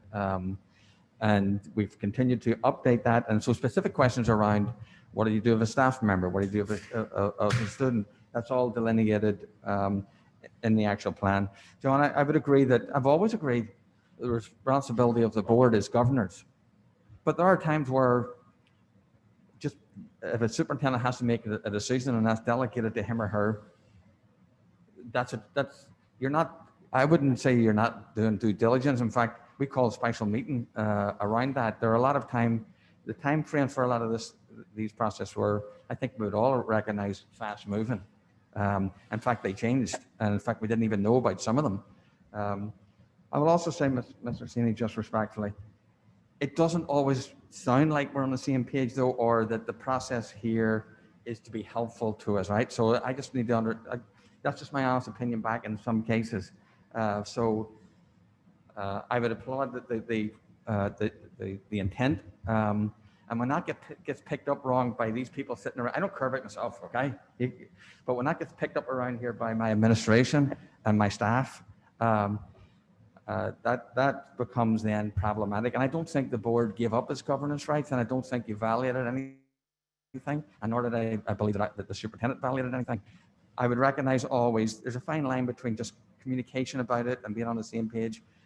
I'll always respect that and honor that, but I appreciate your comments. Thank you. Board comments or questions, Mr. Marone? Yes, so again, I echo my colleagues' comments so far. Dennis, could you speak right in? It's just with the fan, it's hard, so I imagine it's hard at home. Thank you. I would like to echo my colleagues' praise and comments. I think what struck us to have this meeting, at least my view to have this meeting is we need to be flexible. We need to be flexible and fast. And I realize it's only 4 days before our scheduled meeting, but I still think it's a touch point and a communication effort to communicate to parents, the community, to the board itself, to teachers, where we are today, what lessons we've learned, what we did wrong, what we have done right. And I think it's important. And I think Mrs. Ritchie has not constantly, but has spoken many times about communication, and we need to over-communicate it. And I think this is a step in this direction. And I appreciate the time and understanding that we are now taking away from the work day for all. I mean, myself included, I should be at work as well. And I appreciate the parents who are missing work to watch this. But I think it's important and it's paramount for us to try to make sure we get this right. And what I've struggled with for the past few weeks is something my father always used to tell me as a child, and even probably still does today, is that we don't have a problem if you don't have a solution. So I think, and I appreciate your point on the culture, because it's resonating with me that, there's a lot of just, we need to do this, and there's a lot of points of just, and I think there's a lot of looking for me and myself, and we're trying up here to look, and I think you are as well, looking at the entire school community, and it's a difficult endeavor, and I think we're never going to please everyone at every time. So having said that, I think the question I have is in doing some research as well, as Mr. Sini did, I was flipping through New Canaan's program, and they have 4 Fs. They're fact-based, they're fluid, they're flexible, and they're fast. I think it's great to have this quick thing that you can quickly identify. But the biggest thing for me is what they've done is they've brought back their K-2 kids to learn. And I think your rationale for hybrid of creating a transition where we learn what can work and what cannot, to me, that would work as well, bringing K-2. Now you don't bring back all 4,700 plus kids into school at once. You bring back a small segment and you can learn what works, what doesn't work with a smaller group. And as admitted, we are struggling, if that's the right word, to properly educate them. So have we thought about bringing back a segment of the population earlier? Yeah, that's all. Well, first of all, thank you for your comments, Dennis. And that's always a consideration. Any of those scenarios are consideration. I think New Canaan, everybody does what they have to do and what they feel that is right for their communities. That's why we have local boards of education, which is a good thing, right? In terms of the actual time, I believe New Canaan, the students are back for half days, right? So when you look at the time that the students are actually being educated, I don't want to speak about my district, but I just believe they're back half days, right? And our students are coming back a full day and then a remote day. So there's some equity in terms of just sort of time and process there, depending on what way you want to look at that. And any options are always worth considering. So I mean, that's what I just leave it at that. I mean, yes, any options are worth considering. That's why obviously we brought some children back 4 days a week right away. Mr. Burke. Thank you for taking the time for this meeting this morning. It's been informative to listen or read of the comments of the community. And when I think of our role as a board, it's to give you the tools to promote the vision that we've directed, which is all about the children. We've opened these schools in a hybrid fashion. It's something that's never been tried before. I think going to the moon, they had 10 years to figure out. You had about 10 days to figure out this when it came along in March. My only charge is to listen to the fact-specific problems that some of these people are having.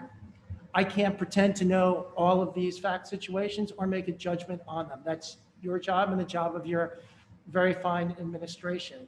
My expectation is that you work the problem. And if in working the problem, one of the solutions is to change your plan and go ahead to a full learning, then you're the experts to make that decision. And outside of something catastrophically different or set of circumstances where we misperceive each other, I mean, I trust you, I trust your staff. I hear these problems. My expectation is that you will work them. And from what I hear this morning, you are. And so I thank you for that. And I think it's important to know that we got to this point where we're putting our children first. We got this collectively as a board. We've done our work, we've done our diligence, and it's more than just relying on you. We're looking at these problems. That's why we're here. So thank you for your efforts, and look forward to the rest of the presentation and look forward to what we hear on Tuesday. Mrs. Ritchie, did I see your hand go up? No. Okay. Any other questions on this? Mrs. McCammon? Just one more comment while we're on the sort of global reopening piece. I have questions under curriculum, but just a reminder to all of us sitting here and the public that there are guiding principles that came down from the state about how we're thinking about reopening. And the second guiding principle is allowing all students the opportunity to return to schools full-time starting in the fall. It doesn't specify exactly how, but just a reminder that that is how we're asked to operate. That is what we're attempting to solve for. And so leaving the first 29 days off the table, that is our goal. To build towards that either quickly or slowly, but that's the guiding principle. So just a reminder. Absolutely. Mr. Dweek? Thank you, Tara. Just a thank you to everyone. Good conversation as always from the parents. We have to listen to the teachers and the administration. We have to listen to the students also. I would ask as we go forward, Dr. Adley, because it is a recurring theme, and I think the time we've taken to learn how to get back to school, understand the challenges, adapt and move forward will help us as a district. We are one of the best districts in the state, one of the best districts in the country. We will learn and we will move forward. I would ask that you think about, as we continue to update the public and ourselves at these regular meetings, that we talk more about what's needed from a remediation standpoint as we learn what these students, especially in K through 2, are going to need, what some of the special education children are going to need, that we figure out what's the right update as to how we're doing that and how we're tackling that. I think as a board, it's never too early to think about, we may need more time.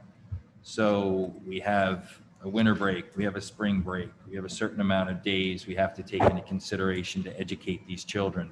It's stuff we need to think about, and the sooner that we think about it, the better, because that will be a big task that I know the administration and the teachers are up for, and the parents and the students, but we have to think about, as we get them back in full time, what else are they going to need? I just want to make sure I understand your comments, Dick. Certainly, I mean, I could turn around and say, yeah, we're going to do that, and we're going to be responsible. Yeah, I'm not looking for a specific answer, but there are things that the students are missing as back to school. All right, and just we have to make sure we continue to look at and listen what any additional needs are, what any additional resources that you need to make up for what may or may not be time lost, depending on how quickly we ramp up and get back to normal. That's fair. Yes, Yep. thank you. Thank you very much. So I know we'll probably hear more as we I think, on our next agenda item, but I do have 2 questions. One, we heard a lot today about changes in elementary access to live teaching. My reading of the plan is that has always been planned to change, different in hybrid. So if you could talk a little bit about that live teaching model at the elementary level, because I think from what we've heard, it's been very successful at both middle school and high school. And the anxiety seems to be around our youngest learners and their ability to navigate technology. And then second, we heard a lot about, and with even, I think, true emotion, and I understand the parents' concern, I'd like to address the concern and allegation that we are not meeting the state requirements for education around the 900 hours and the 177 days. I don't believe that to be the case, but I hear the concern. So maybe you can speak to how, in fact, we are meeting our requirements by the law. Thank you. So regarding the live model, I think most of us would probably observe that at the middle school, at the high school, we've transitioned into that fairly seamlessly. There's been issues along the way, and our staff has done a tremendous job sort of tackling that and navigating that. And obviously at the younger levels, which is more difficult, well, that's an area where we had a wee hiccup even, so that compounded it. But starting on September 29th, the plan was always to transition into, that's one of the things we heard when we had the task force, more live instruction, and that is something that we're transitioning to on the 29th. I will say that in working with the staff, right, their mindset is this, sort of right now at the moment, and we're in the process of providing additional training for them for the 29th. I would say I'd be more comfortable giving you the details of that on Tuesday. In fairness, I wouldn't want to rule out the exact details of that in advance of my staff. It's not that, well, they don't know. Well, they're working on the model that they are now, right? They understand we're transitioning into this model. We have processes in place to address that. You'll hear a wee bit of it. But Madam Chair, I'd be happy to give fuller details on that. I just think it's a concern that we've heard, Yes. and we should satisfy.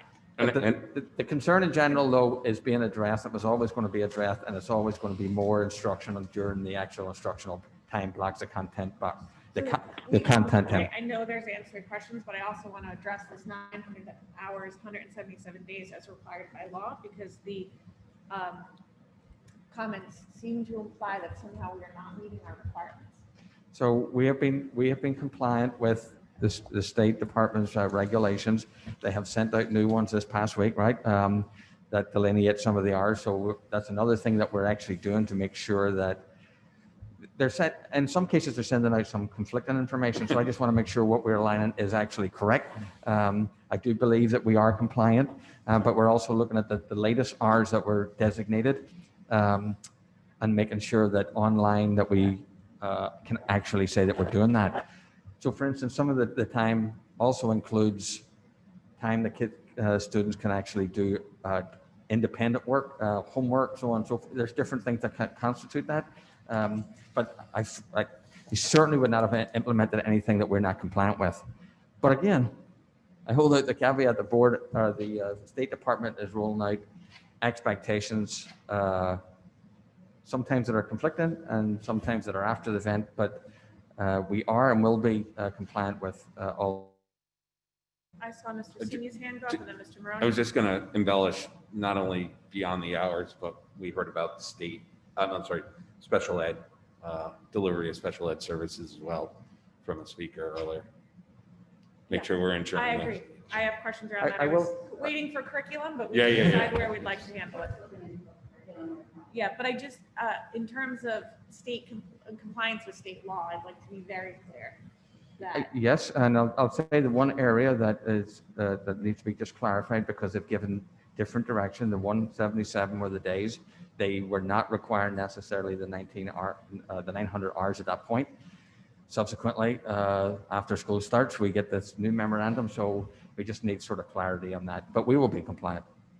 Okay, Mr. Maroney, then Mrs. Ritchie. Yeah, so I think one point that at least I have been lax on, and I don't think we've probably discussed enough as a board. And we're focused on going back to school. And I think there's the population of 255 remote learners, which is over 5% of our school population. I can only imagine the anxiety that those families are feeling of number one, having a child who is immune compromised or feeling potential danger for venturing out of the home, as well as now we're going to put all kids back in school and they're going to get live instruction and my kid's going to be left behind. So I just want to make sure that we are going to do all we can to enhance our remote learning for those students, as well as for, I think we have to be honest, the when we go back to remote learning at some point during the year, not an if, but I think, I think we need to be prepared. Maybe I'm being too pessimistic, but I think we need to be prepared for the eventuality that we will have to do some type of remote learning during the next year. But I really believe that we need to make sure that, and we need to hear publicly that those students are not being forgotten. And that was one of our primary concerns in the plan, that we would do, while we would love the kids to be in school and we believe that's the best place for them, we'll certainly be providing a high quality educational experience. I think you'll hear some of this through the curriculum. You might be able to hear some of what we're doing. Yeah, just a point of clarification in terms of left behind. Our remote students are live streaming into classes. So I'd love to hear the concern of being left behind academically, just to understand it better. Maybe that's Mr. Tramberg, but if they're live streaming into active classes, curriculum delivery should be happening in real time. What the parents are saying is that they're not getting the full instruction, they're having difficulties, so I'm just trying to make sure that those concerns are heard at the board table. So just so I am clear, because I think you have a real question there, I think the concerns we're hearing are about K-5, maybe even K-2, but K-5 and hybrid model versus right now when they're having their remote learning at home versus the remote learners. And I just want to be able to answer your question fully or make sure the administration knows. Are you talking about our remote learners, the 5%? I'm talking about I think we're hearing a vocal group, I don't know if it's a majority or minority, of families who want their kids to go back full time, and they are displeased with the remote learning. So if they're displeased, I don't know how I can't understand how the full-time remote learners are happy. So I'm trying to understand, maybe they're being silent, but I'm just trying to advocate for them that we need to make sure we do the best job we possibly can for those students. Thanks, that helps. I do have a slide on the full-time remote Okay, learners. we're going to talk about this in the next item, so we don't want to steal Chris's thunder right now, so Yeah. we'll get to it. No, I just wanted to clarify. Thank you, Mr. Marty, where you are. Are there? I just have a couple on the questions. Sure. Well, the 240 remote students that we have today, I think it would be great to hear what grade levels we have them at, just as a board to sort of get an idea of what we're looking at. Do we have a lot of K through 2? Are there elementaries? I'm going to guess it's more middle high school students that choose the full remote. And then the other suggestion I have to everyone is we have the Darien reopening plan tab on the website. If you click down, there's something called exclusion and contact tracing. It's an amazing if-then scenario for basically everything that could potentially happen if someone contracts COVID. So I encourage everybody to take a look at that so they Deb, can you repeat the name of the tab? You got a little It's muffled. called exclusion and contact tracing. So if you click on Darien's reopening plan, and I would encourage maybe we should just put that on the front page so everybody has it. It's the reopening tab, not the plan on the left-hand side. So you go into the plan, you click on Darien reopening plan, and then you can click on and bring down another list of items. And one of the items that you can click on is called exclusion and contact tracing. And it's a very detailed slide presentation about what happens if this happens during COVID. So I encourage everybody to look that over. It's extremely informative. So Deb makes a really good point. We've had a lot of questions, what if? I do think that there's a lot of emails that go around right now for everybody, both work, home, family. So as much as we can promote and communicate this reopening tab on our website, I think there's a lot of good questions and it's of value. if you're looking for a quick answer. And if you're not getting your answers there, I would urge you to go to your principals at the school building or central office, because I think they do have many of the answers, but that's a great first resource. I will say the board has gotten a lot of sometimes individual questions, and while we're happy to respond and forward those on, that's probably a slower route to getting your answer just because it takes a couple touches of people. So certainly building administrators are a great first place to go to with questions. We're always happy to hear your questions and comments and forward them on, but that initial chain of command, I think, will provide you with a much faster answer to your question. So if there are no more general reopening questions, we'll move on to curriculum. We started to veer there anywhere. Is everyone comfortable with that? Wait, Tara, can you jump on to what you're talking about for the chain of command? Sure. One of the things I've heard, Alan, is some confusion over what's an appropriate amount of time for a response from a staff member. Can you speak to that, please? Just kind of building on what you said, Tara. I think in the past, there's an expectation within 24 hours.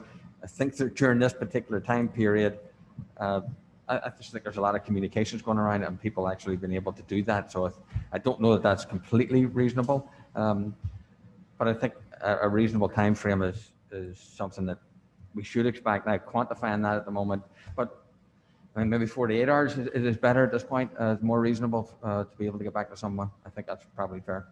Thank you. Okay, so with that, we will move on to the requested item of presentation and discussion over curriculum adjustments. Dr. Adley and Mr. Tranberg. Good morning. It's good to see everyone. So this section of the presentation is really framed at looking at some of the lessons learned from spring and how that informed some of the new learning as we would need to present it this fall, and some ideas for moving forward. And I'm just going to start with a quote that found its way to me yesterday. It's a great quote, and it resonates with me, especially it's an Abe Lincoln quote. And I remember sometimes you see and hear things just at the right time when you need to hear them. And when I was a high school principal during just a busy time with big transition, kind of like we're in right now, but not quite like this, someone dropped Lincoln on leadership on my desk. And so it was kind of funny that this is what was presented to me yesterday. So I thought I would share it because it speaks to the importance of planning and preparation. So with that, these are 3 of the biggest lessons learned from the spring that we've really used to shape how we opened this school year. And teaching technology is one of the biggest pieces. Because if you think back to the spring, closing schools in March, we had almost an entire year of learning of technology, especially for our kindergarten students. The big difference that we had when we opened this year is we had kindergarten students who needed to do a lot of independent learning and may have never opened a Chromebook because they've had a tablet if they've had any technology at all.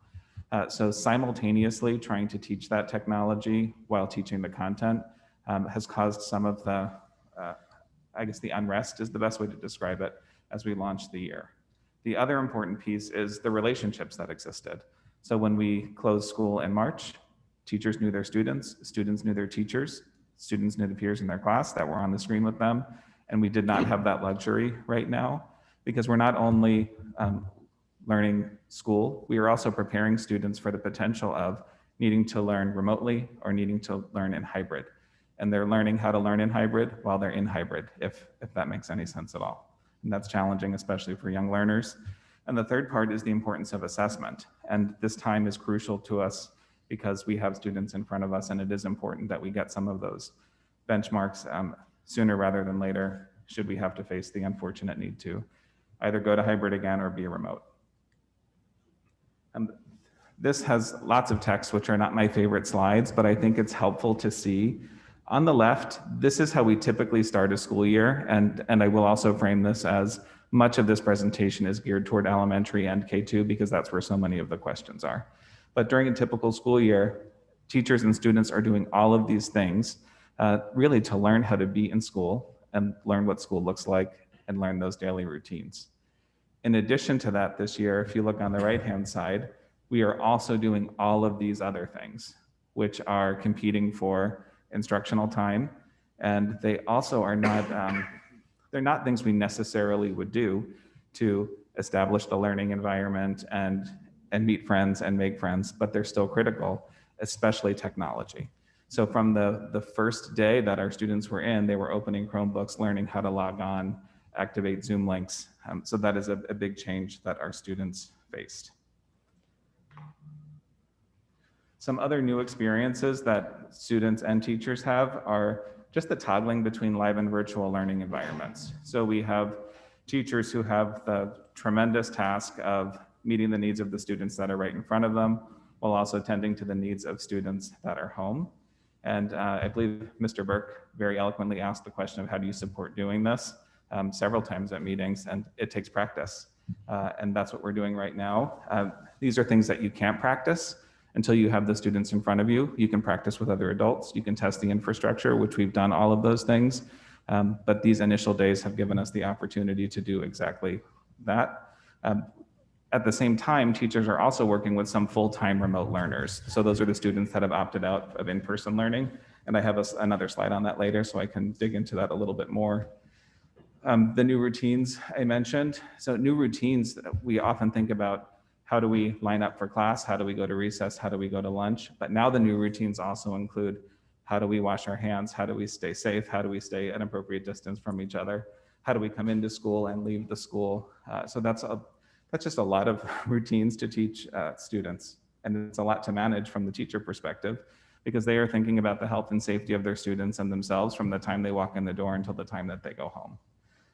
The other piece is they're navigating content delivery in reading, writing, and math with reduction in instructional minutes, because we have, the reality is you can't do all of these new routines without taking time away from some of those things that are very important. Another variable, just to, this is really an echo what Dr. Adley said, with a test to our infrastructure, while we have added the bandwidth from 1 gigabyte to 3 gigabytes with switches and everything that goes with it, we've also added 500 Chromebooks, and we have 450 IPEVO digital cameras that are now in circulation. And it's a big test on our infrastructure that we couldn't really practice, because you're not going to have 2,000 people signing in until there's 2,000 people that need to sign in. So that's part of the new learning that we faced as well. And as far as software goes, while we have tons of new instructional software that's been integrated from last spring, we've really narrowed that down for the fall. But this software I'm talking about is just how students access learning. So PK2 Learning Seesaw is new. And some people might ask, well, why would you add something new at this time? And this is really in response to the surveys and feedback we heard from families in the spring, with the desire for more independence in student learning. Seesaw is a tool that is designed for student independence. It is easy to use, but it takes time to learn it. So that's the crux of Seesaw. Google Classroom is how our students in grades 3 through 12 are accessing their learning content. And we're also using Zoom instead of Google Meet. So again, that might seem like a change, especially for our elementary students, but that's intentional because Zoom is more secure than Google Meet. Zoom also has features that lets teachers break students into smaller groups and work with them independently. It has additional features for chat and participation and reactions. So those are all reasons why we moved to Zoom. Even though it is a bit of a shift, it's a necessary shift. And I'm going to ask Linda Johnson to unmute and join us for this slide. Thank you, Chris. Good morning, Ms. Ackman, Dr. Adley, members of the Board of Education. As Dr. Adley mentioned, the curriculum, along with the scope and sequence, hasn't changed this year. What has changed, as we know, is the way in which students are accessing the learning in one of three ways: in-person learning, remote learning, or total remote learning. During in-person learning, students are engaged in lessons and guided practice with their teacher and peers in the classroom. During remote learning, students are applying what they learned from in-person learning to independent practice. For example, they might apply a learned skill or strategy to a math task or an independent reading book. Currently, during full remote learning, students are receiving learning from pre-recorded lessons that are aligned to the objectives and teaching practices during in-person learning. As a result, we have adjusted the focus of instruction to be primarily on literacy and numeracy during the hybrid reopening phase. During the summer months, my colleague Corey Gillette and I worked with teams of talented teachers, which is a practice we've had in place in previous years. The talent on our curriculum team is representative of all teachers in Darien Public Schools. We created pacing guides, lesson plans, and instruction materials for in-person learning, remote learning, and full-time remote learning. Presently, we anticipate completing the first unit in these content areas in a similar timeline as in the past. I will add that there is variation in the sequence in 5th grade math because, as you know, this is our first year implementing the new resource, Math and Focus, in 5th grade. The order that we are teaching the curriculum varies from what and how we taught it when we used investigations. But again, the curriculum hasn't changed. Thank you very much for your time and attention. Thank you, Linda, and I'll ask Linda and Corey to stay on in case there are questions that they could support answering at the end. Moving on to the secondary piece. The secondary is very similar. The word is no substantive change. That's only because some of the order of things might be changed based on the time of year, hoping that they might be able to get to something later. How science labs are happening are obviously adjusted, but there's no real change in the curriculum and the content and the standards. So while there are adjustments, the goals are in place and the curriculum is in place there. There have been some great questions just about the time and navigating the time and the loss of time. So typically this is just a view of, and again, looking at an elementary classroom, a lesson really has all of these pieces that start with new learning and you move to the guided practice. So that's the teacher working with the students to show them how. Students move toward independent practice. And then there's an opportunity for assessment for learning, which is often through an exit ticket in an elementary classroom. And then an opportunity to reflect and plan for the next lesson so that new learning can be presented in response to exactly what the teacher saw that day. The challenge here, obviously, is not all students have been in front of the students. Not all students have been in front of the teacher on any given day. So the ABC groups that Linda described, the A students are receiving that new learning and they're really focusing on those two. So when students are in school, because of the reduced time, they have time for the new learning and the guided practice. These other pieces happen on the B day when they're home and doing the independent practice.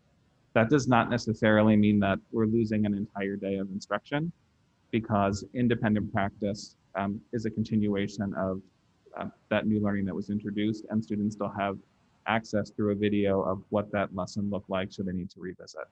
So there's not new learning.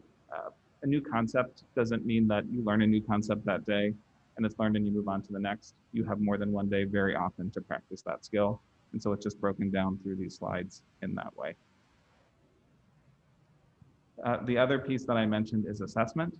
And we are getting ready to launch our assessments, especially our universal screeners and some formative assessments that will give us insight into reading levels, math readiness, fluency, and all of the pieces that we have not been able to gather data on since the spring.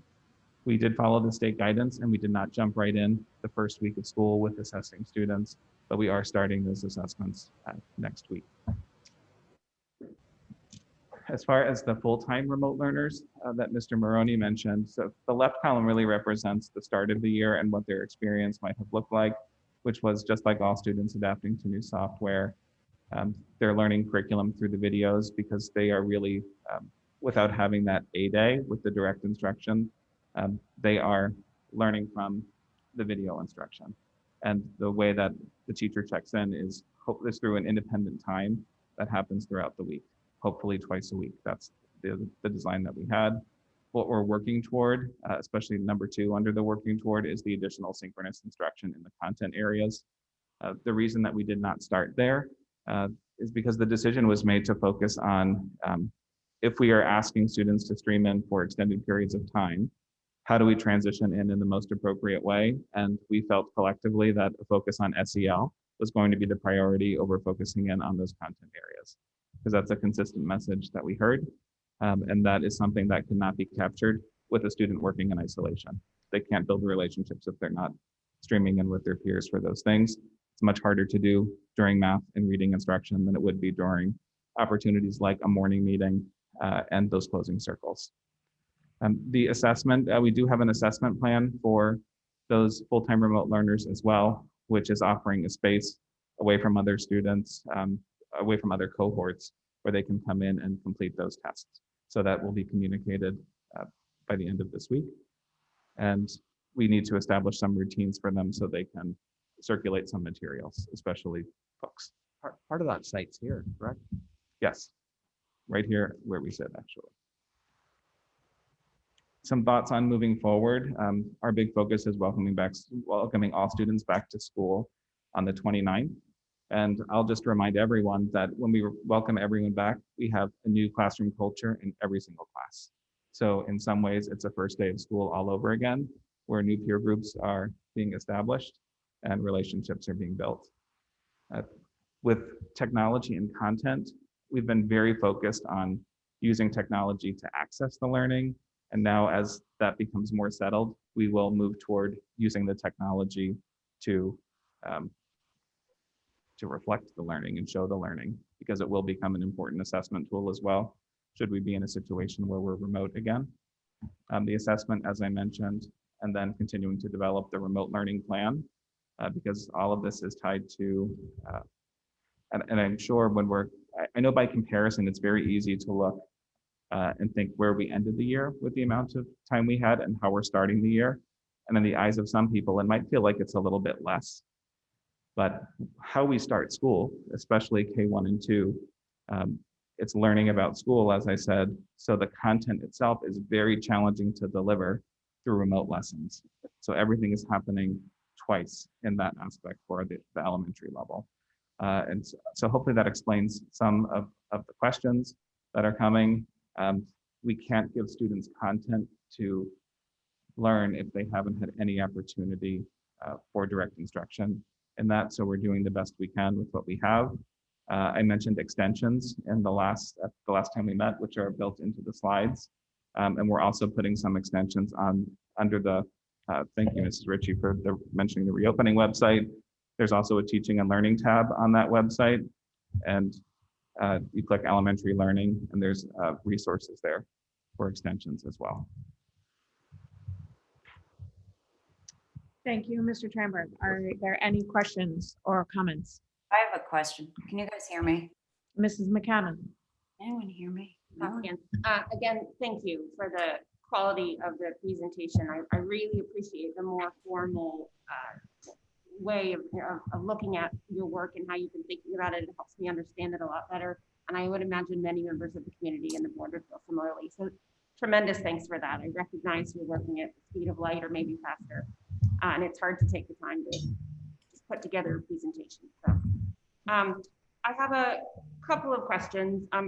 My first really piggybacks on something Mr. Dineen said earlier, which is I'm thrilled to hear what the timeline for the assessment is. And I appreciate the point that curriculum per se is not going to change. But what will the communication look like once we sort of have a snapshot of where we are and how much remediation we have to do and whether there need to be adjustments in the timeline? What is your plan for looking at that and communicating that back to the board?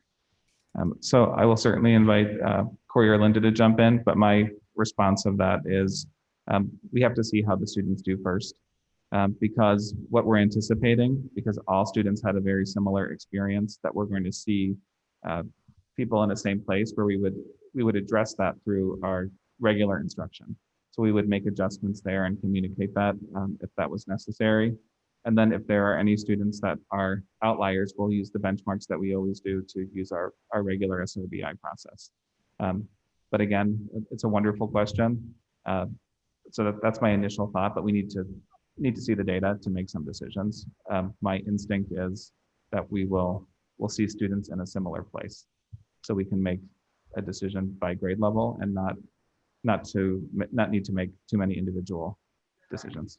So we're going to go to Mrs. Stein, who's been trying to get our attention, but she's a small box on there. So Can you guys hear me Mrs. now? Stein, I'm sorry I missed you last round, but curriculum. Can you hear me? Yes. Okay, because YouTube hear me, I guess, texting me saying no, the board can't hear you.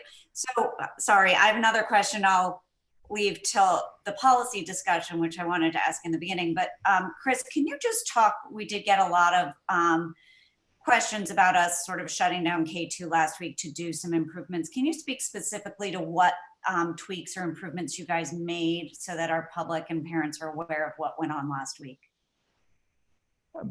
Generally speaking, not all students would have successfully been able to log on to their devices to access learning. And so the decision to delay it was made so all students would have equal access to the learning on that day.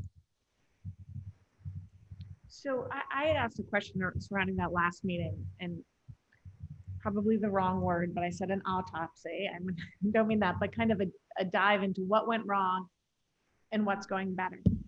We may have those answers. It may be too early, being Thursday, but if you have some of those answers today, that would be great. If not, for Tuesday, just some what's improved and what can K2 expect going forward, because I imagine it's on a continuum of, based on everything you just said, of increased content and curriculum delivery. So I can definitely talk in more detail on Tuesday. But so much of the K2 was really about making sure all students had that access. And I can talk about on Tuesday what some of those barriers were. Great. Thank you. I think also, I think I've said public, oh, sorry, Kate. I think the actual timing and deployment of the 2,000 Chromebooks, just that time frame of giving us enough time frame to deploy it, make sure it's ready. So that's my responsibility overall. So that's an area where I would reflect on and go, did we give enough time to that process? But to clarify, and then Mr. Dean, I'll go to you, because I think sometimes we say deployment, some of us may know what it is, but the public says, well, why didn't you just deploy them earlier? There was a delay, given the time at which we ordered the Chromebooks, and then the backlog of everyone in the country there was a delay in actually receiving Chromebooks. Oh, that's definitely true. Yeah, I'm not sure the public has that is had the chance to have that information. Yeah, we had to, the technology department did a tremendous job, because we're still waiting for some of our new Chromebooks from our youngest age to actually come in. So we had to redeploy just a lot of Chromebooks to make sure that everybody had one and was ready to be used. So yes, that is true. Mr. Dean, I'm sorry. And then Mr. Murray, I know your hands went up. So Chris, thank you. This was a great presentation. And I think it kind of brought me back to, it's been a while since I've had kids in elementary school and the excitement of the first couple of days and the interactions. But I think what it helped me understand is a conversation I had with a parent and then a teacher around what do those first couple of days look like? It's socialization. It's getting to know the school, the hallways, the teachers, the classrooms, where I sit, what's the rug for, what's the overall look and feel of the classroom. So there's a lot of work that needs to continue to be done as we get everyone back to school. But a teacher helped me, and I think it put it in perspective in that, the comments about, wow, my son or daughter was done in 15 or 20 minutes doing their work.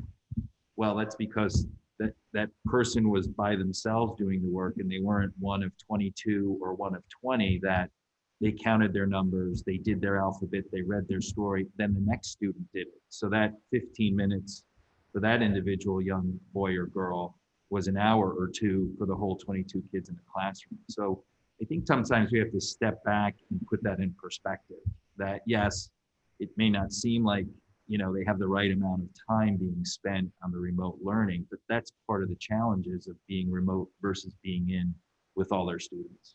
Absolutely. And I'll just add, the thing that we take for granted at times is kindergartners aren't all readers when they come to school. So for them to need to do this independently without actually having access to any text to make sense of things certainly complicates matters a great deal. Mr. Marone.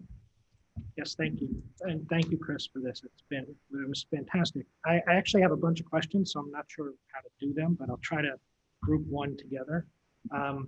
You mentioned the enhanced SEL, and I would like to hear a little more about that, as well as I'm not sure I quite understood your point about synchronous and direct instruction. versus SEL. It sounded like that was a conflict, and I don't understand quite why it's one or the other and why it can't be both. So I'll answer the second half of that first, was just being conscious of the amount of time that we were asking students and teachers to live stream. That was about choosing between the two, because that's what we had decided. We went toward SEL because that was something we felt like we would not be able to do without streaming at that time. With going deeper with SEL, a few things. One is we used responsive classroom first 10 days of school. We had a group of teachers who came together. They were called the SEL Collaborative Action Team. So there was a group that worked elementary K2, 1 through 5, a middle school, and a high school group who all developed plans to support more SEL integration in each building. So at the secondary level, that looked like 4 teachers every day. These are some things you can do to build relationships with your students, and also develop some specific lessons that would be implemented in advisory. So that was the secondary approach. And elementary was really using that morning time to integrate the SEL lessons, which at that level also includes some of those health and safety protocols, and very often using read alouds, because that is a great way to create some common vocabulary and meaning in between students and have those discussions. And we also added the closing circle as a piece that some teachers may have done in the past, but now all teachers make that a part of the day. So those are some of the scheduling core components of what that looks like. If I can follow up with that, what I think I would appreciate as a board member, and hopefully the board agrees, is that I would like to see some data points on those and some follow-up, especially hearing the comments in public this morning about, that there are constant tears, there's a lot of anxiety, there's frustration, there's children who are withdrawing into their former selves, and now, and the progress they had made last year, they've lost. So I'd love to hear whether it be some case studies or some data specifically on how we can see the results of our SEL intervention. Yes, and I can actually work with my colleague to my right here, and I believe on an upcoming agenda, we're going to hear about school psychologist update, and that's integrated in that presentation as well. Other curriculum question. I see you, but I'm going to give Ms. McCammon. So Chris has been asked a couple different ways, but I'm going to ask it again. So in terms of the vision for direct instruction for young and middle elementary particularly, and I'm thinking about 2 different cohorts, really, there's right now, we did talk earlier about the fact that in middle and high school, there's a lot of live streaming, but that's not happening in the same way in elementary school. And I think it can happen differently for 5th grade than it can for kindergarten for the reasons we've discussed. So can you break down a little bit sort of early elementary free readers, middle elementary, upper elementary, what that vision for direct instruction looks like? And then can you talk about remote learning specifically, those who are, for whatever reason, are health or otherwise, who've decided they cannot be in a school building, and how they're accessing any direct instruction? I know you mentioned videos, but. I'll take the second question first. So when you think about remote learning and looking at we also developed our remote learning plan, should we go to full-time remote by necessity. The way that plan is developed is students are participating in both synchronous and asynchronous learning, just as we've used that language all along. What we're moving toward is when there's new learning and there's direct instruction that's necessary in content areas, that would be a time where there would be live instruction. That also couples with the first part of your question of what does it look like exactly. I don't want to say too much. I can say a lot more Tuesday, just because it's getting rolled out for our teachers over the next couple of days. But it's a move toward not just live streaming during the SEL, but when we have those new learning opportunities in the content areas, that there will be some live time there. I'll also add that doesn't mean that students click on Zoom and are in the classroom for the 7 hours of the day. There are times when a teacher might be live. There are times where the camera might be on and our camera's off, mic is off, but it's still connected. So the student can ask for help. But those are all of the things that we're working on and developing, which I can talk about more on Tuesday. So may I just, Sure.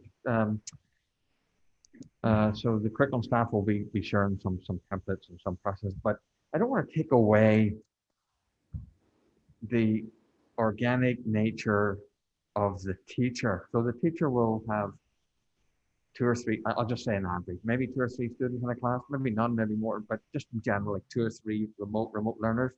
I don't want to take away like the innate work that the teacher does and how he or she knows how to be a kindergarten teacher. Whether it's over the remote is more challenging, but they know how to be a kindergarten teacher for a reason, and how to pace and how to engage and how to respond. I don't want to take that away.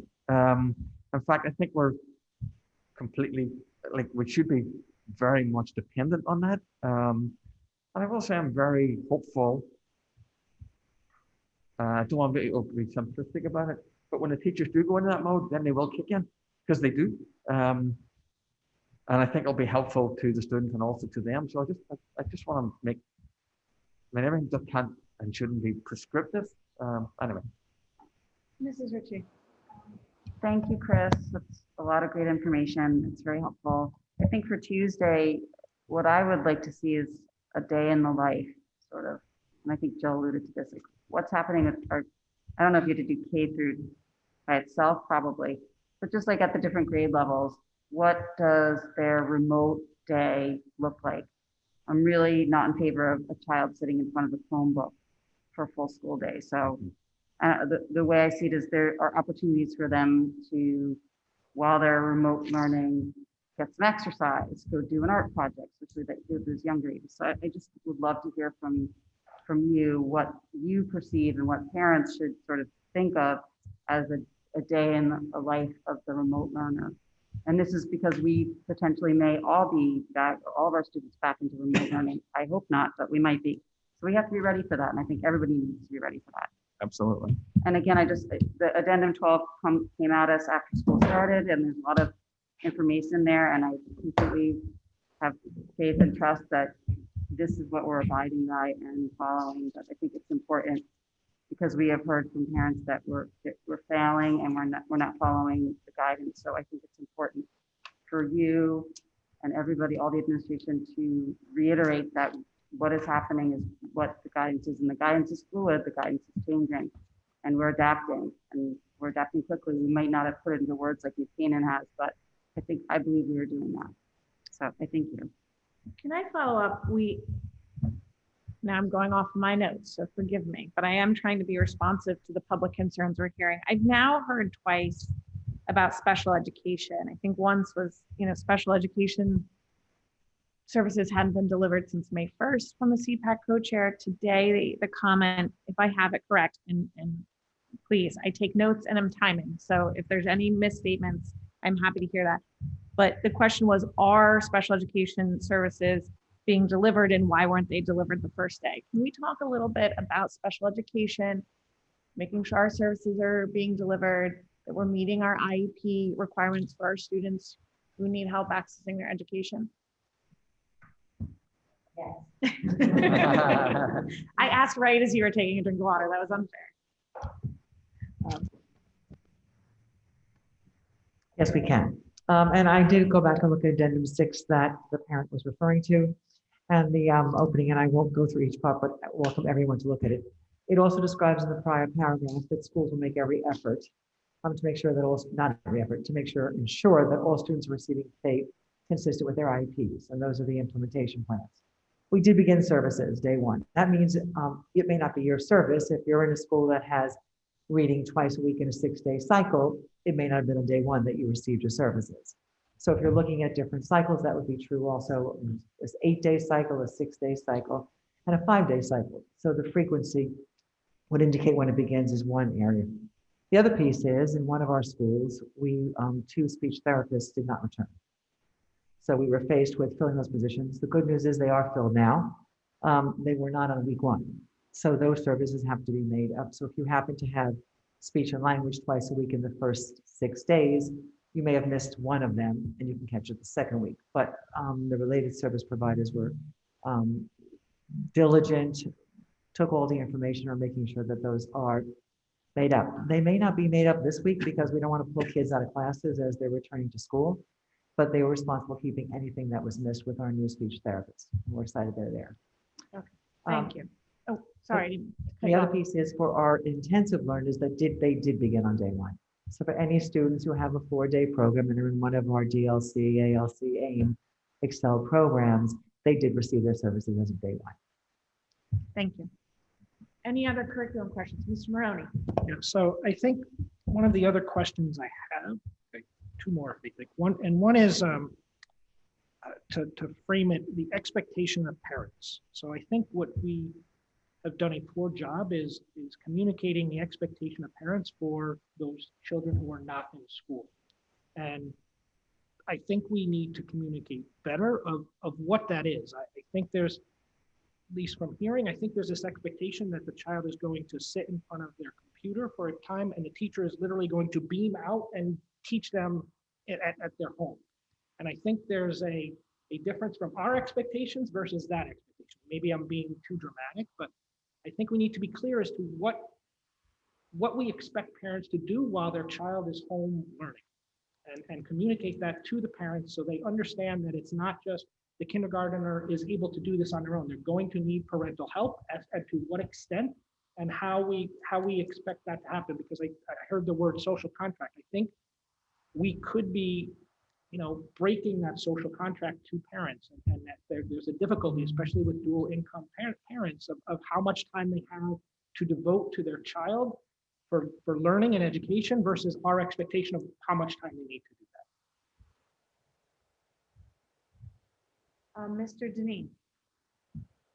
Chris, I would just go back to, and again, thank you for the details on the rollout and the technology discussion.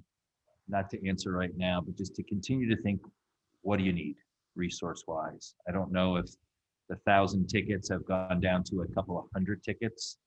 And if there's anything that you need around that, I know you will, but I feel like I have to say it because it's important. We're here to help with those resources and make sure you have those resources. Thank you. That's much appreciated. And Mrs. Klein, the same thing, I mean, I've gotten the cohort of people I interact with. I have my own special needs child. It's been very positive. It's a lot of work. It's a lot of communication and staying in touch with the teachers. But I feel I have to add that our experience and the experience of a close-knit group of friends has been very positive. So thank you, and thanks to all those folks involved. But again, let us know the resources that you need. Mr. Maroney, I'm going to call on you. I'm also going to ask for a clarification. The charges that we are breaking our social contract, how do you feel we could not? I'm not saying that we couldn't. I'm just saying I don't think we've communicated that to parents, that it's going to be different than when you put your kid on a bus and have them dropped off 7 hours later. Okay. That's all. I think we have not done a good job of communicating that to parents, that this is not the school year that you were in 2019, 2018. This is a different year and you have different expectations. So to build on Duke's comment, my last question is a little more specific, is have we seen a decrease of these 1,000 tickets? Have we narrowed them down, and have we succeeded, or is it now 2,000? I can follow up for hard numbers, but I believe that there's been a gradual decrease. And that the tech people definitely deserve a shout out, because they've been working pretty hard these days. And we did actually, after the last board meeting, go back to the director of technology and share that if you need resources, I think the problem is actually, in all honesty, you can't get the resource right now. Well, it's a good point. It's just very difficult to get. But the offer was certainly appreciated, continues to be. I just want to say, just Ms. Maroney, if you may, just in terms of, I certainly would respect more communication, different, better, ongoing, particularly around the remote learners. I think it's helpful. Right? But I did think, Dennis, that we communicated to parents that this is not an ordinary year. I mean, in a number of ways, I think. But I don't think it's just we didn't communicate about the nature of the different year. I will certainly recognize, I think we could do more on the remote learning, be clear about that. So yes. Mrs. Ritchie. So just to build on that, so when I requested my day in the life, maybe we make sure to include parental involvement. So as a remote learner in kindergarten is going to require, and let's face it, 100% of your attention. It's, you plop a kindergartner in front of the Chromebook and you turn your back and they're off and running. So, obviously at different grade levels, there's going to be a different need for parental involvement. And again, I'll go talk about communication because that's what I do at every meeting. And I've been promoting the idea of some sort of virtual town hall for each school, just for parents to not only ask questions, but get answers to questions if there are immediate answers to be given. I think it's an important method that we can give parents to just get immediate answers. And I've heard of parents waiting a long time for responses from administration to emails that they've sent. So if there's a way that we can improve upon that and just get information quickly to parents, I think it's a very fluid situation. Things are constantly changing. It's very stressful for everyone. And I think the more that we can be out in front of it and just interacting with parents in the community, the better it'll be. Thank you. Mr. Just to build on Mrs. Ritchie's point, I will be proposing an amendment to the meeting next week to add a communications committee, as well as a curriculum or whether we call it curriculum or education delivery committee to try to hone in on these items as opposed to trying to do it with the 9 of us in a larger forum and not being focused. It would be better served. And I think your point is trying to find a solution to communication and how best we can do that. So it's an interesting thought. My only thing what I'd like this board to consider in terms of responsibilities is what are board responsibilities to communicate and what are district responsibilities, administrative responsibilities to communicate. I do think that when we had the Zoom meetings with the principals about the reopening plan, they were highly successful because there were very individual technical answers that principals could give that board members just can't give, even if we'd like to. I think it's important for board communication, but I just think that we need to really make sure that we delineate, and it's not hiding behind the administration, but if someone asks me how lunch is going to operate, Dr. Adley and his team really have the responsibility of making sure lunch operates. I believe you do. That's not an indictment of you, but I'm saying that's one of the problems that you have, or one of the areas that you've said you're constantly looking to revise. The board has the responsibility to ask questions, to press, to represent thoughts and things it's hearing. But in terms of the communication, I just want to make sure we delineate so that people know the right people to go to for answers. And I think that's part of what the communication committee should be doing. I think we, to be honest, I think this board has struggled with the hybrid reopening, from the decrease to the recommended budget, to the school busing, to beyond before I was on the board with Fitch and the cafeteria expansion. We've struggled with communication to the community. And I just think, to Mrs. Ritchie's point, I think we can do a better job of doing that. Can I raise a point of order? Sure. And since this wasn't an agenda item, and I support Denny's suggestion, but not the time to Yeah, do we this. are off of curriculum in the special meeting. Thank you for the point of order. It's recognized. But thank you. Any other curriculum questions? Okay, moving forward to the review and discussion of Board of Education related to the policies of Darien Public Schools that have been affected by the reopening plan. Mrs. Sion. And Mr. Burke, I believe, but. Well, I will say that we have some policies that we're bringing before the policy committee tomorrow. I would defer to our presentation at that time. Some of the policies relate to masks and other policies and overall penumbra that gives the board the ability to make just COVID-related policies in this environment, and another related to our meetings and conducting them in this environment. So they are all designed to comport with state statute, which is generally how our policies tend to bubble up. We've been compliant to this point with state and local regulations, but this will then codify within our policy some of our practices that we've been undertaking. And I'll leave the specific discussion of those policies till tomorrow. Okay, I'd like to be respectful to the members who put this on the agenda. Is there something in particular that you're searching for? Mrs. McCammon and Mr. Senior, I couldn't tell. There were half raises on either side. Well, I was Who moving would the like to mic. take it? You want me to? Or thank you. I mean, this is something that I think I mentioned to you privately, that it's time to take a look at this, and I'm glad to see the committee taking a look at some of the policies around COVID.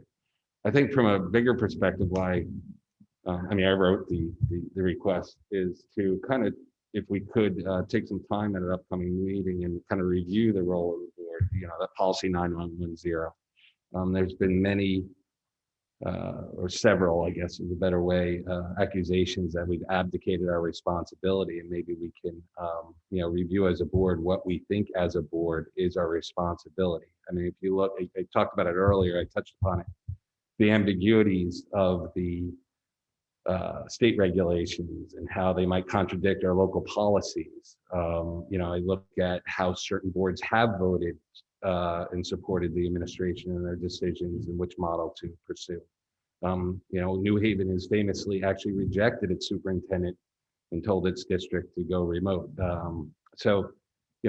As an agenda item at a future meeting, I thought it'd be pretty interesting, important to see where we kind of flush out on here. And again, it goes back to, we've given a lot of input as individual members to the administration and how to proceed. I think going forward, around this return to school full time, it might be helpful for the administration to get an endorsement of that plan. And so as a board, maybe we can decide whether or not to do that. I know we can make motions, but it's difficult if it's not also on the agenda. You got to change the agenda to have an action item. So I thought it'd be a productive discussion around that, the role of the board, policy 9110. Mrs. Stein, is your hand raised? Yeah, I guess, John, I think it's a discussion we have to have because it's been raised by the public, it's been raised by board members, but I still go back to the fact that the state has said the authority on reopening rests with the superintendent. I think as a board, we've done our diligence, we've asked questions. I think we've shown our support.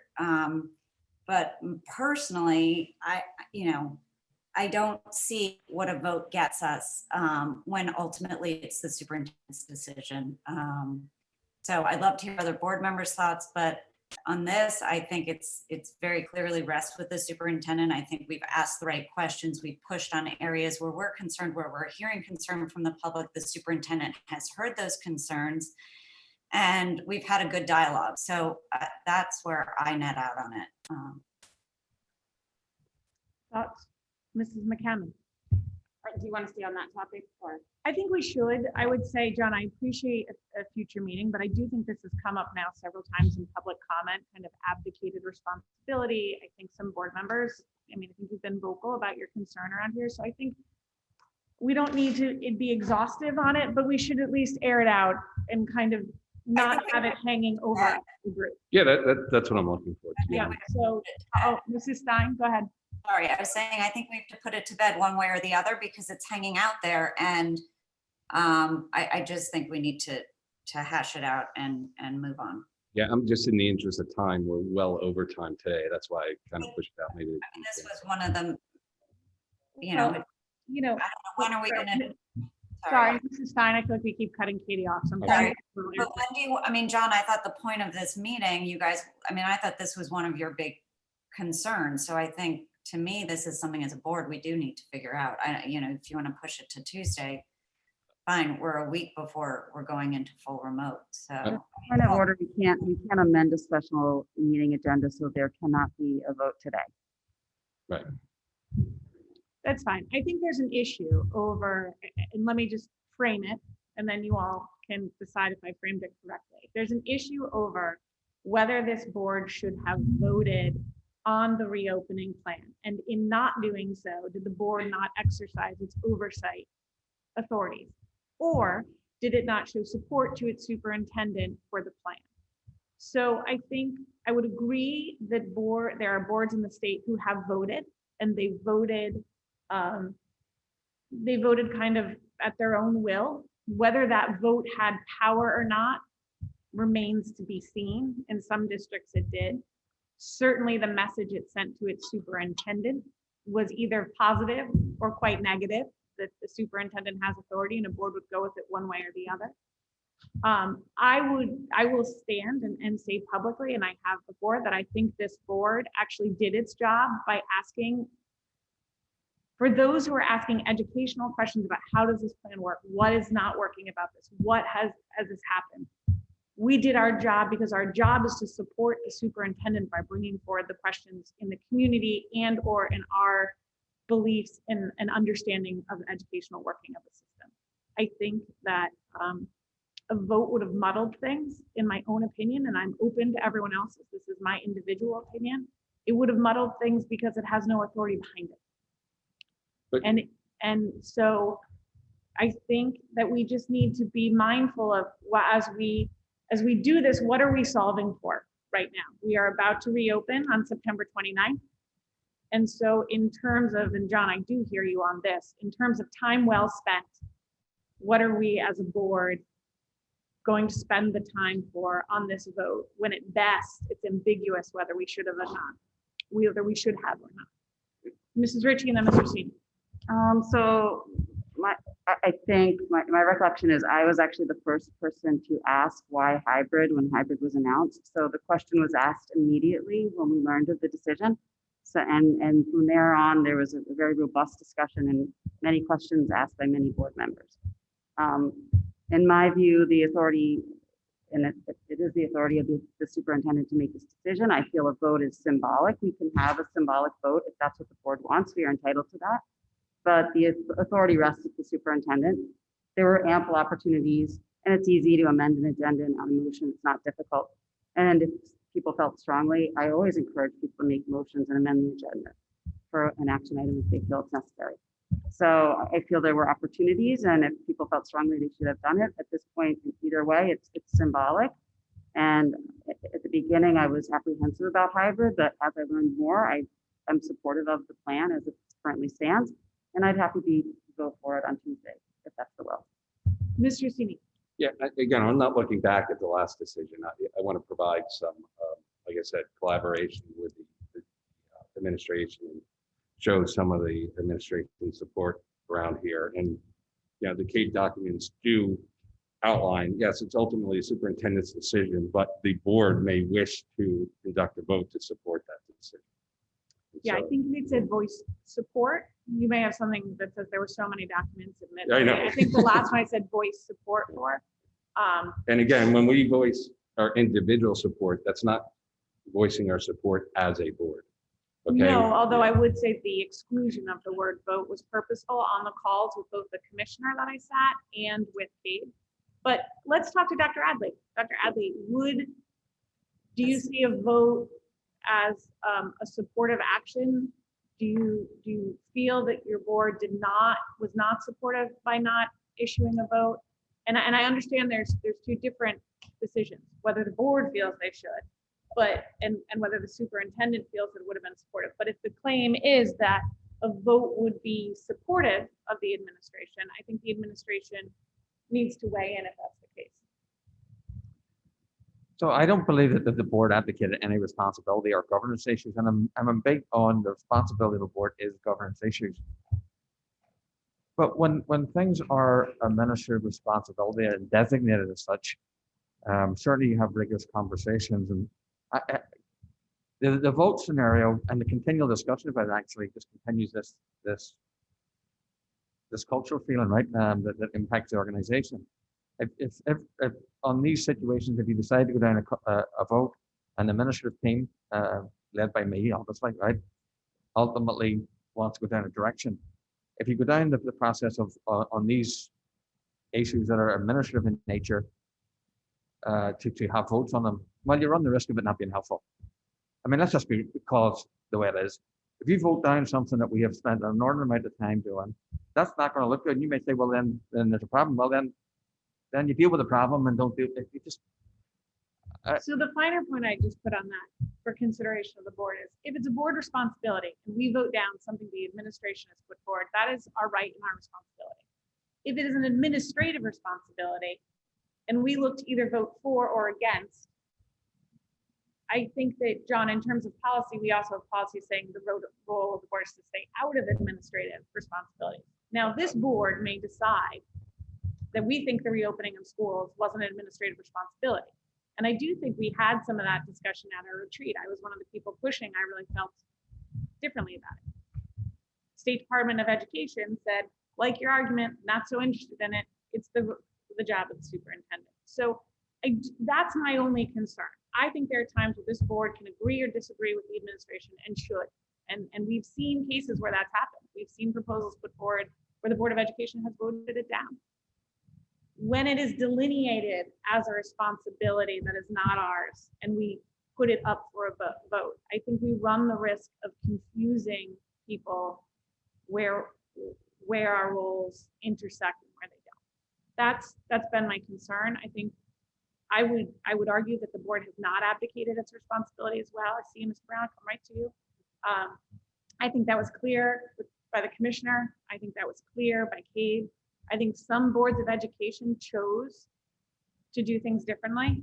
That is not an indictment of them. I just am very proud of the work the Darien Board of Education has done and acknowledge how messy the reopening of schools during this pandemic, and I've been told it's not a pandemic. It really is. It is not by any board member, has done. And I actually think the 9 of us should be quite proud of both our administrative team and the work many of us have done on this. So that's just my individual thoughts. Mr. Brown and then Mr. Burke. I'm just going to defer to my fellow board member, Mr. Burke, first, please. Oh, thank you, Dave. And I apologize. The hour has gotten late. I do need to depart, but I wanted to be heard on this issue. And I said it publicly a couple of weeks ago. I do not believe that the board advocated its responsibilities in any way in hearing about the hybrid plan and offering its comments at this time. I understand, and I agree with Mr. Sini as a tool of support to the extent that there has been public comment that perhaps we didn't agree with the hybrid plan. I think that there is a use for a unified statement or a vote, but I think it is clear that we were not mandated to vote. If we decide to do that in the future, that's another consideration. But I think we ought to be looking forward in this regard and not behind. But thank you, Mr. Brown. Thank you. The question about, and Katie brought this up earlier, and you touched on it, Tara, in terms of what the guidance was from the state. It's pretty murky. I mean, let's be honest. They did it quickly. It's kind of hard to follow. I know you were involved in some phone calls. There's some different information, but going through it, I can read very clearly that it explicitly states the responsibility for drafting the plan and submitting the plan to the state rests with the superintendent. So they were able to write that out very clearly. I can't find anything in here that's equally clear that says who has the responsibility for the decision. So, I keep looking for it. I can't find it. If someone can point it to me, I'd really appreciate it. I can do that. That- All right, Mr. C, But- you want to point that out for Mr. Brown? Yeah, I mean, that part is in the back FAQ. Yes. August 11th, 2020. But again, there may be implementation decisions that do require local board approval, so like everything else, it's ambiguous. So, sorry. I would Dave. also argue it says superintendents will be responsible for making the decisions on which of the 3 plans will be used by school districts. There is no requirement for board approval. We believe that each board should consider whether it is helpful to voice support for the superintendent's difficult decision as a way to build community confidence for the plan. I think that line is what Mr. Sini is talking about, and I think that is where there is some murkiness. I would agree with you. Is this really support or not? And we could debate it, but the question is, do we continue this discussion as productive, or are we ready to move forward? So that brings to the point. Go ahead. Mr. Brown, finish. Sorry. Yeah, no problem. So that gets me to kind of where we are now.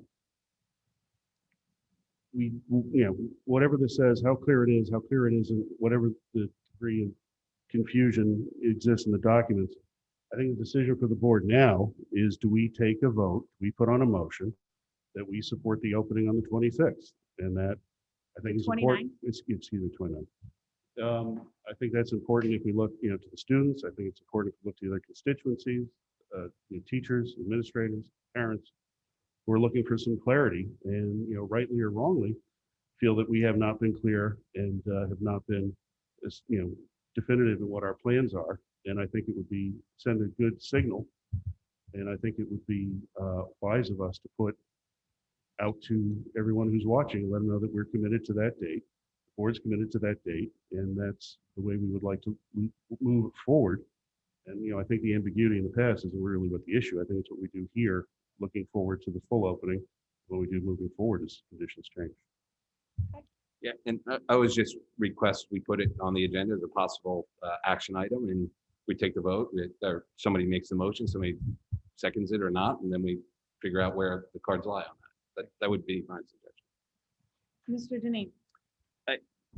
As always, a good conversation amongst this group of folks. And I actually like what Deb Ritchie had said in terms of a symbolic type vote. If we feel it supports what we're hearing from the community, if it helps with, I think, Dr. Adley's good comments around the culture and what the community is feeling.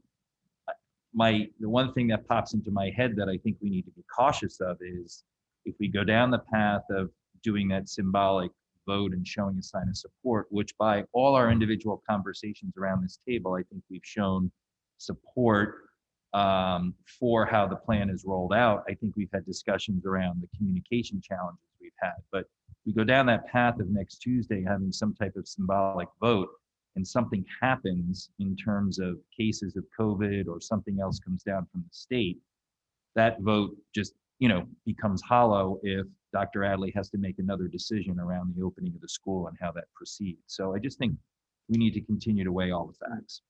So if I may just say that, I'll just say very, very respectfully, certainly it's not mutually exclusive between a board and a superintendent. That it's my responsibility to fill that gap and make sure that people do feel like if it's my decision, I want to make sure the board understands and feels involved in that, and that I understand tacitly what I'm hearing back, right? That's my responsibility, right? And if I didn't do that, I would certainly recognize that. And that's a point to move forward. I'm just going to tell you, if you have a vote on Monday, you're putting into question my whole jeopardy, my trust, my integrity with this district. I'm just saying to you, okay? If you don't think that's the case, I'm just telling you again, culturally, that's the case. If that's what you want to do, I will say it can't be any clearer. When you are talking about your responsibility, right? The trust you have, it's your trust with the community to make a decision. You're also questioning me in the sense that I'm misinterpreting documents that are very, very clear. And otherwise, you're putting my decision-making integrity on the table. If you don't realize that, I'm just telling you that's the way it works. Mr. Deneen. Thank you, Dr. Adley.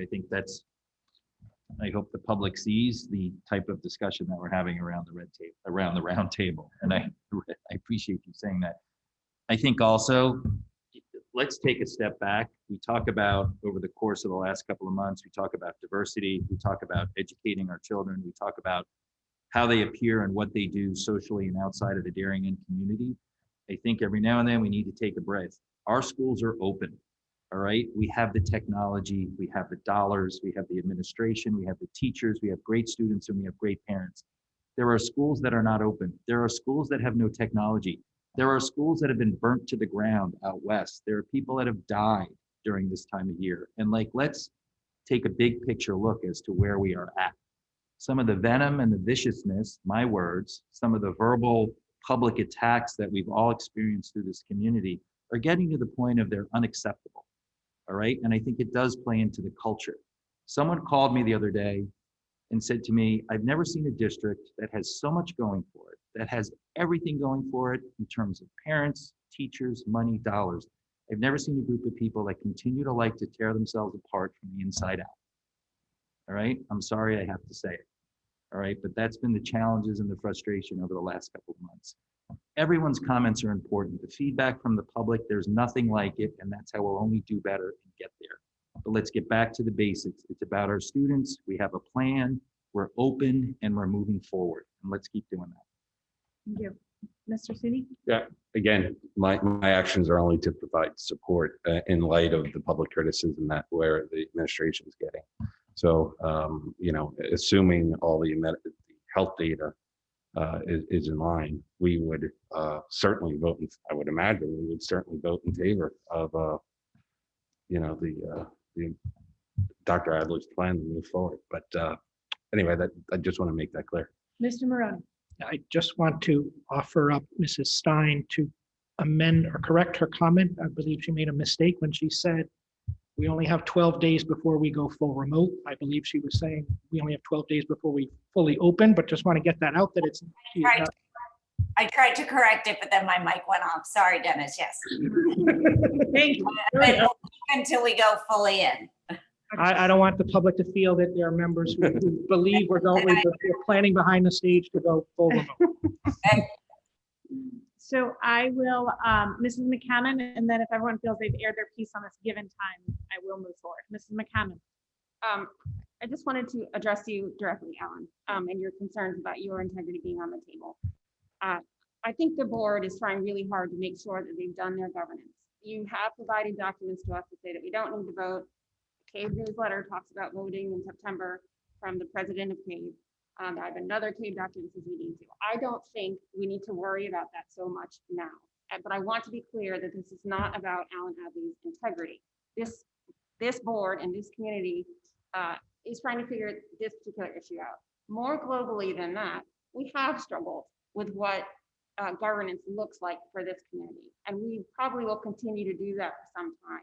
So if you will allow us some space to work through that without feeling that it's about you, but it's about our community and our school system and how we govern it. And going forward, I think that the big pieces of governance are thinking about curriculum and what it means. I think, at least from a board perspective, what do we need to do for policy? What are we doing for finance? And a lot of that is moving forward. And thank you to the folks who are supporting that. And I think that's where we need to focus our time and attention. But this question of governance is a hot button for the district, and it's ours. I'm sorry, I see Mrs. Stein again, and she's been cut off so many times. So Mrs. Stein, if you have your comment, and then we really will. I just feel like she was cut off from the whole first part of the conversation. Mrs. Stein? Sorry, I would just add with Alan, I mean, having run 2.5 superintendent searches, all of that, I think we hired Dr. Adley because we trusted him to be the leader of this district. And I think, I agree. I think a vote could be a slippery slope and not showing our support of him. I can tell you, I do not want to run another superintendent search anytime soon. I trust you, Dr. Adley. I appreciate the work you've done. I think we've asked hard questions and also shown our support. If we were to have done a vote, I think it should have been done way at the beginning when we decided on a plan. At this point, we're halfway through. I really am against it at this point. I have the utmost faith in you and the administration. So I'll just close it out saying, I think our superintendent is saying his integrity is on the line for a decision that he is entitled and empowered to make.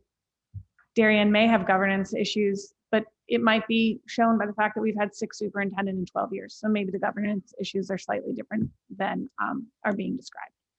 With that, I am, yes, sorry. Sorry, because I just want to conclude, if I may. I recognize the governance issues, Jill, I very much appreciate those and honor and respect them. Actually, I want to make sure that in talking about my own integrity, I really mean, it's not really about me, honestly. I really mean in doing that, I don't think it's the most helpful decision for the district. That's what gets my passion. I don't believe it's the helpful decision for the district, that's all. But I certainly appreciate, Nana, what your comments and recognizing. With that, I am going to entertain a motion to. I had one. Ms. McCammon, please. Time is short. Agenda item. Marge, is there a plan to look at our, or Alan, to look at our absence policy, particularly before we send students in full time? I'm specifically concerned about if we need to quarantine, how we're counting those against our absences, because it's very specific. And I didn't know if we were planning to look at that policy before we go full time. So I don't know that we have a board policy that addresses that. The Shipman and Goodwin said that in light of the guidance that we just received from the state, they would update the policy, but since it came in now, so we have procedures, but not ready for a policy quite yet. Okay, yes, the state has issued guidance in the COVID period. Mr. Brown. So I just had a quick comment as we're addressing policies. I know there was issue raised earlier about football season and alternate season. I would like to comment that I'm in full support and I would like to see the board take action on that as necessary as quickly as possible, given the time issue. So maybe just that's as a point of Tuesday. Maybe that's Tuesday.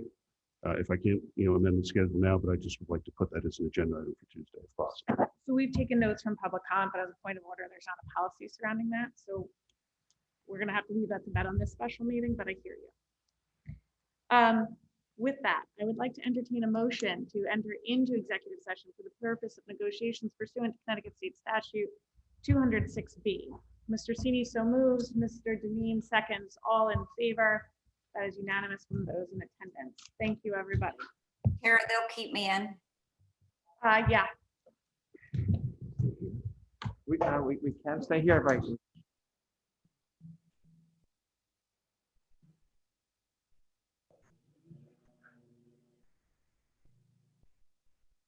I can't hear you.